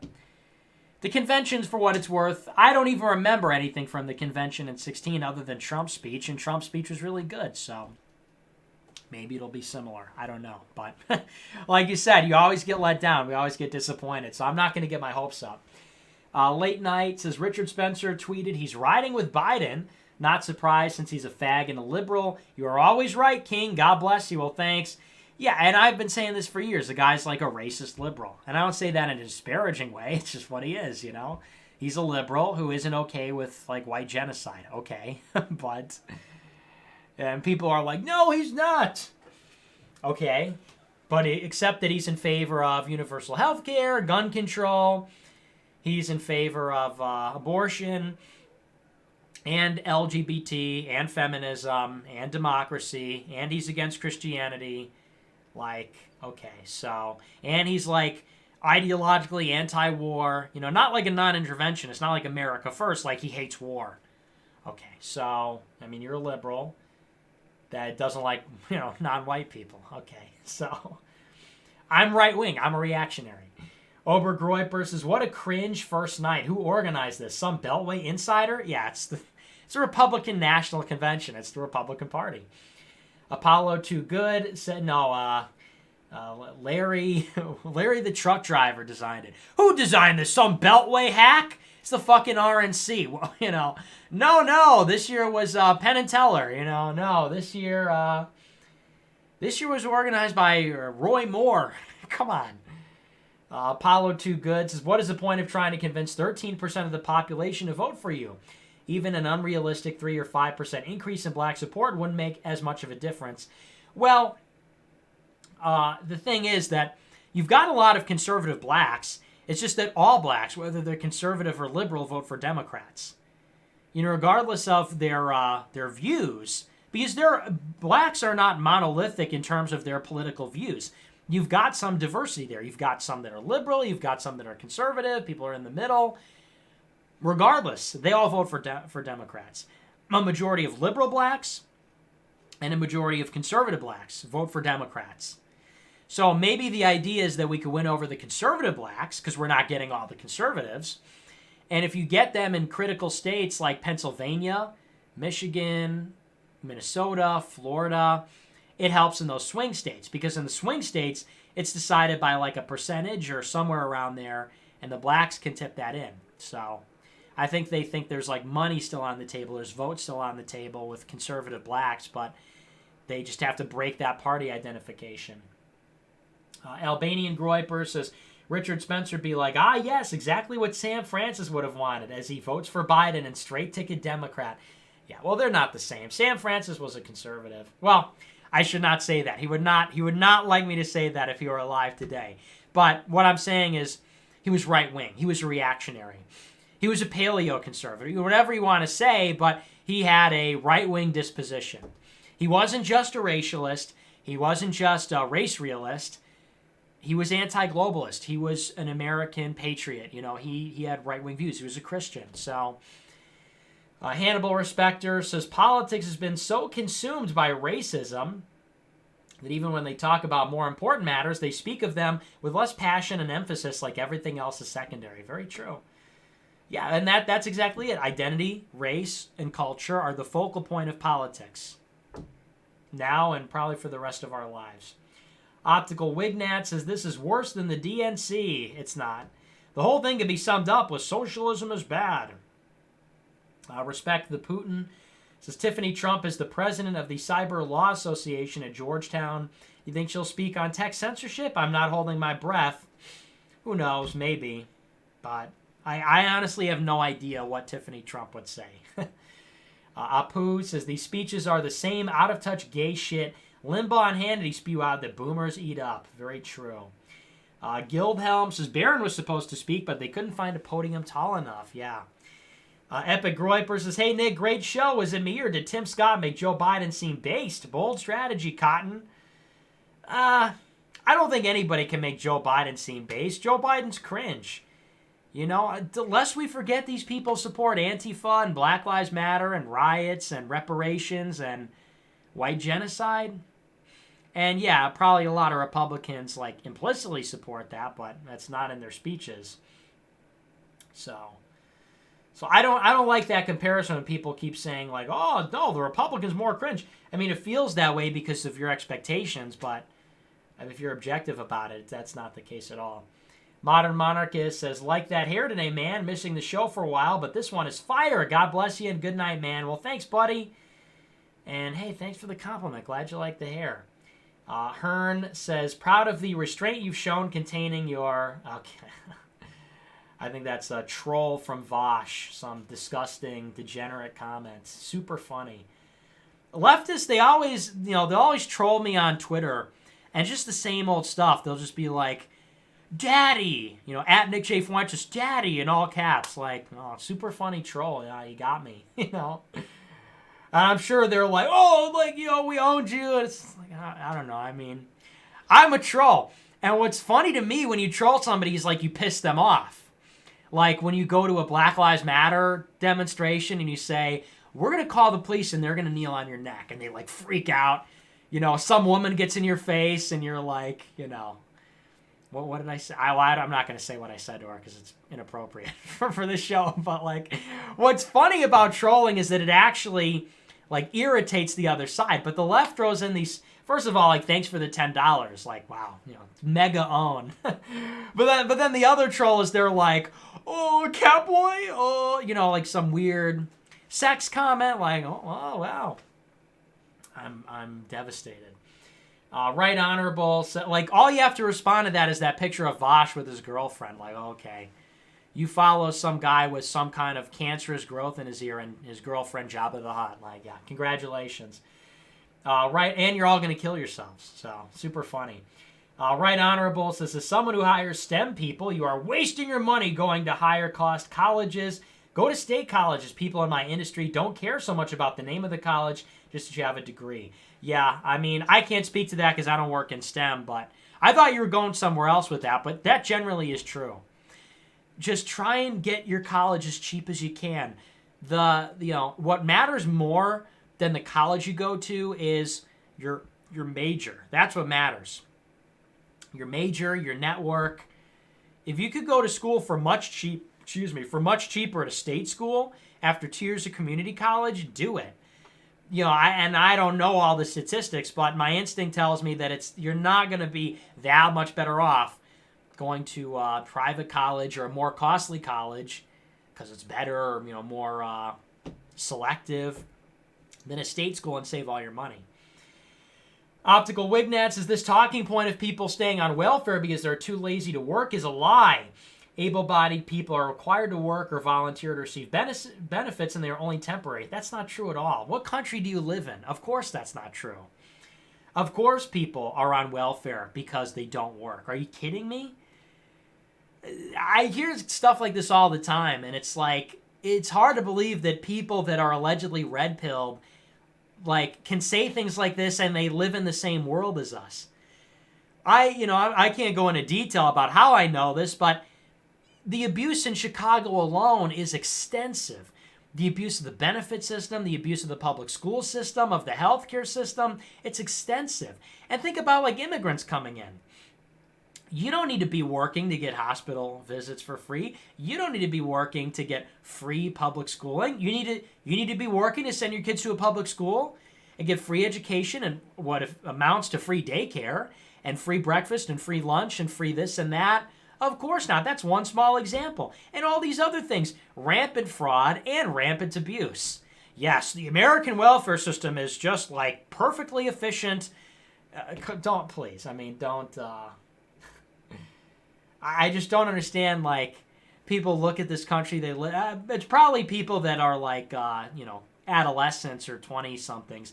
A lot of people, this guy's Optical Wignat, a lot of people that are alt-right, it's a lot of teenagers and 20-somethings who just don't know what they're talking about. They read a lot of stuff online, and they don't have a lot of experience, or they don't know anybody that has experience.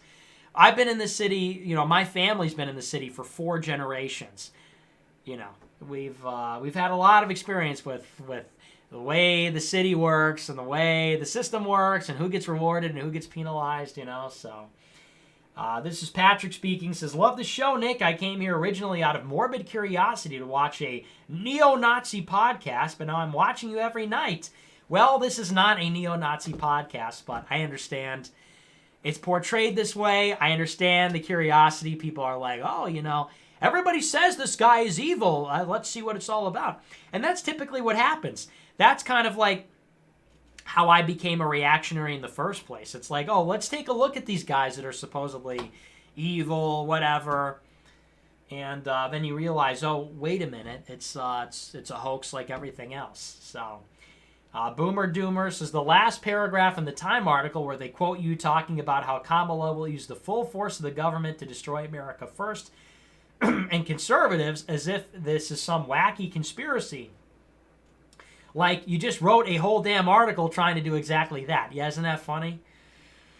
Well, Nick Fuentes said that, the Democrats will do anything they can to destroy people that speak up for white people.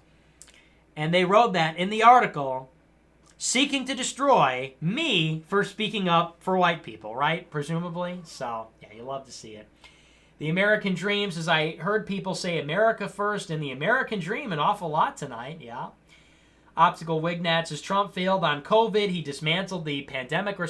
This guy, this is eternal cringe. Once again, no surprise. I wouldn't read it when he was Black Trick, and now we're getting the same low IQ. This is the same stupid idiot. This guy literally has nothing of value to say. He's been probably on 10 different accounts, and he pops up every night to give multiple super chats to say the stupidest stuff. Oh, universal healthcare works in Europe, and the welfare system never gets abused, and I'm in favor of gay marriage. What are you doing here? Go watch another show. Go watch TDS or whatever, This is a smart show for smart people. Trump failed on COVID because he dismantled the pandemic response team of the Obama administration and replaced them with Jared Kushner. Also, he was late to act on a plan for COVID. This is just like eating up the media lies the same way the left does. The pandemic response team had nothing to do with coronavirus. That was like some bureaucratic thing. Do you know how many different task forces and subcommittees exist in the government? The idea that that had any meaningful or substantive impact on the response is ridiculous. Trump put a travel ban on China before anybody else thought that was necessary or before anybody thought that was even a good idea. It was the media and the World Health Organization. Do you remember the World Health Organization? For months, they said, it's not a pandemic. It's not a pandemic. We don't even use the word pandemic anymore. It took them months to even say it was a pandemic. It took them months to say it was, it was highly contagious and that we had to be worried about it. When Trump put in place the initial China ban, the World Health Organization, all these supposed experts, the scientists and whoever, said, oh, travel bans are completely unnecessary. And they said that because they were getting paid. Because you shut down travel, and of course this destroys commerce. This hurts oil, it hurts energy, it hurts shipping, it hurts, obviously, the airlines, this hurts trade, it hurts so of course the World Health Organization said, oh, no, don't hurt the bottom line of the world's mega corporations. Not a big deal. But Trump did the travel ban on China, and then he did on Europe. And, as I've been saying throughout the coronavirus, pandemic, nobody in this country has ever gone without a hospital bed. Who needed one? Nobody has ever gone without a ventilator in this country. Who needed one? It turned out that the ventilators probably killed people, but nevertheless, when that was the latest rage, nobody's gone without one. We're testing more people than anybody else. We developed a 5-minute test that is almost instant, where people get swabbed, it's not invasive, and they get a result. There's drive-through testing centers across the country. We're rapidly developing a vaccine. It's just like these people that come in and say, oh, you're a GOP shill. Trump is no better. It's like, you can say things, but there's no substance there. Oh, Trump failed on COVID because he dissolved some bureaucracy. Okay, so, getting all the personal protective equipment, getting the stimulus, getting the bailout, saving the economy, V-shaped recovery, ventilators, hospital beds, oh yeah, I guess all of that is whatever, right? Hearn says, I met Pope John Paul and ripped a huge fart in the reception room. Okay. Warren says, Richard Spencer and Biden have the same goal, get right-wingers arrested and ruin their lives. Yeah, there's a lot of truth in that. That's effectively what both will accomplish. Scarf Airtime says, the guy in front of me in the McDonald's drive-thru paid for my meal today. So instead of paying it forward to the girl in the car behind me, have some McDonald's on me, King. Hey, well, thank you. Good choice. Yeah, if you want to pay it forward to me instead of some, woman or something. Good call. Amran Andy says, just saw your liked tweets with that pic of John Doyle and LMAO. What are your thoughts on him / any collabs? I don't know if he wants to collab with me if I'm, unoptical or whatever, but I like John Doyle. I think he's a smart guy, and I think he's right on. I think he's right on the issues. I think he's optical. So I like him. Head said, I think he's funny too. Head says Spencer is going to grift left. So it's all about, keep in mind, this guy literally can't pay his bills. This is somebody who was independently wealthy, literally had a trust fund, owned land. His mom owned literally a cotton plantation, I think, in the South. And now he literally can't pay his lawyer's fees. There was this big publicized report where and not even the lawyer for Charlottesville, the lawyer for his divorce, said, Richard Spencer has not paid me, for however many months of work or whatever. People who used to know him tell me that he used to write checks for $50 and they would bounce. The guy's a joke. So now we're going to grift somewhere else. That seems to be the story. Guildhelm says, America first, Epstein. What the?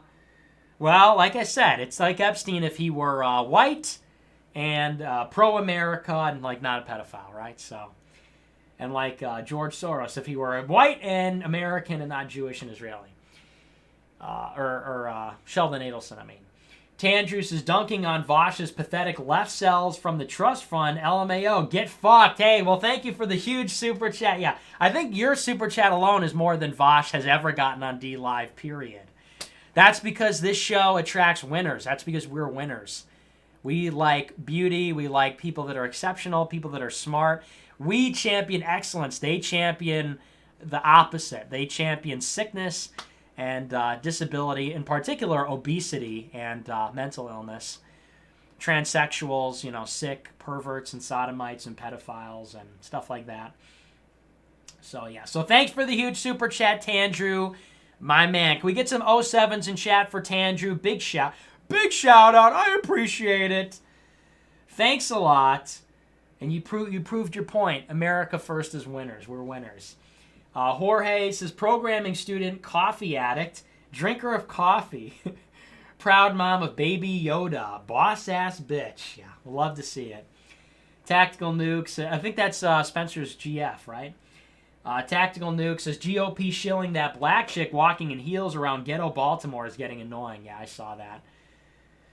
Polish American says, playa, I'm going to hit the hay. Got a big day tomorrow before I depart. Have you ever listened to Come Town? The podcasters are kind of funny and racist despite being liberal. No, I never really saw the appeal, honestly. Alex says, I might delude myself, but things are looking better for the right wing. Some examples: mild media reaction on Proud Boys' actions, fundraising successes for victims of left and black violence, good PR for our cause, support of people like that victim guy from Portland might encourage people to step forward. Money talks. Yeah, that's very true. Yeah, there's a lot of white pills. You're not going to find it in the GOP or at the RNC convention, I should say, but if you look around, you'll see what I see, which is a future where what we're doing is inevitable.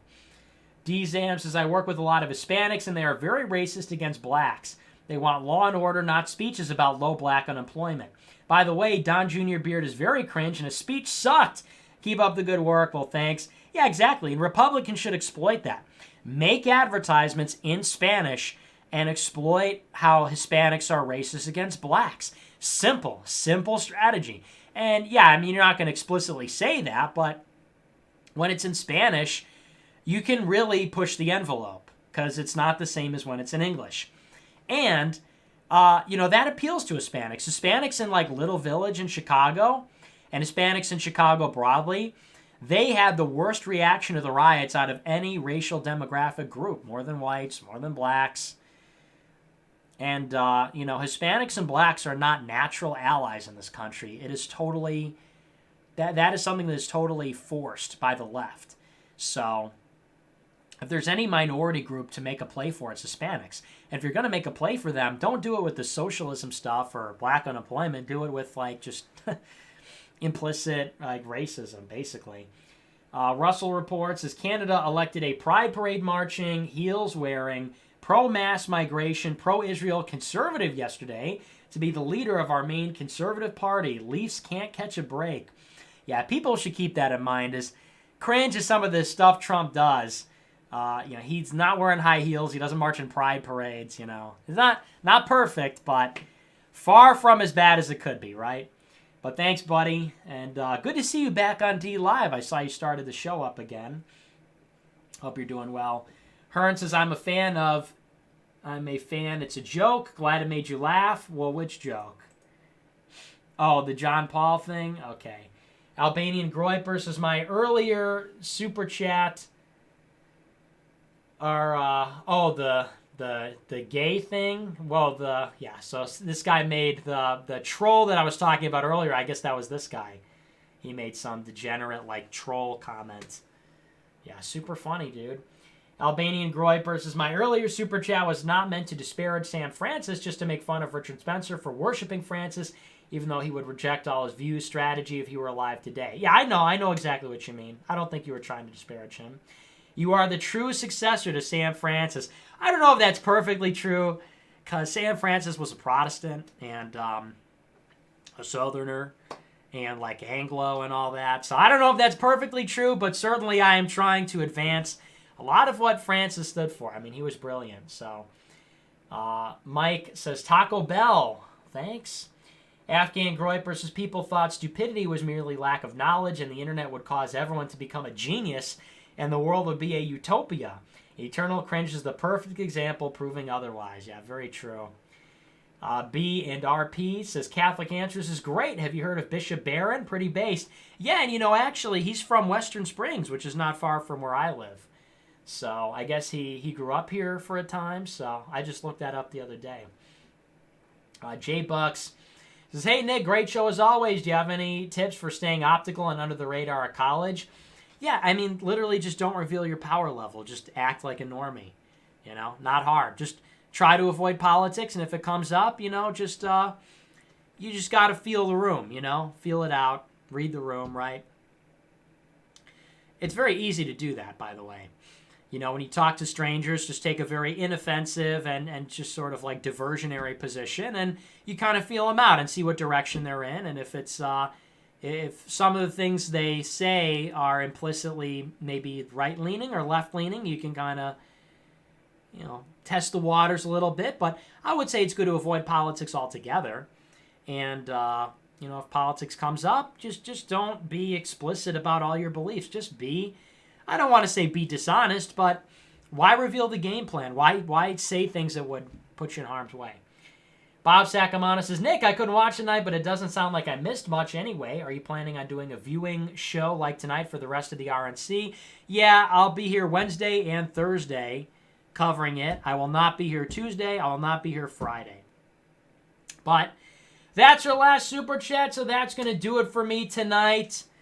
So remember to follow this channel. Remember to subscribe to my website. Go to nicholasjfuentes.com. For just $5 a month, you can access the entire video archive. I think we're up to 1,400 hours of original content on there. All America First content.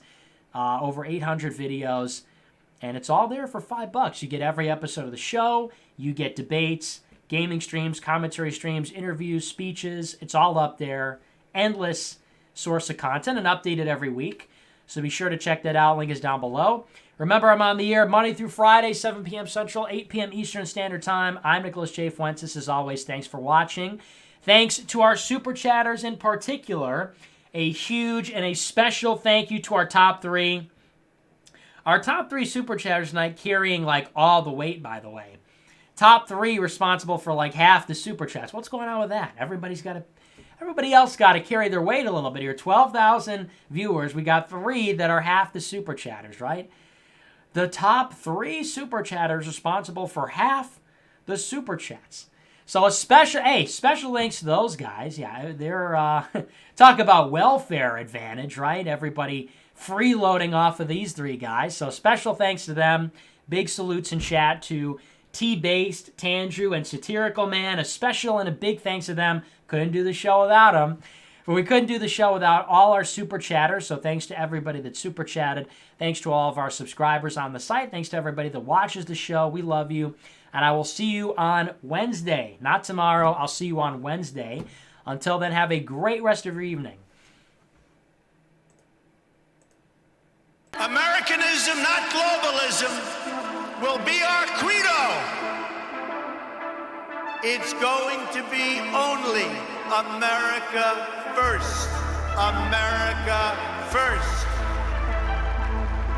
The American people will come first once again.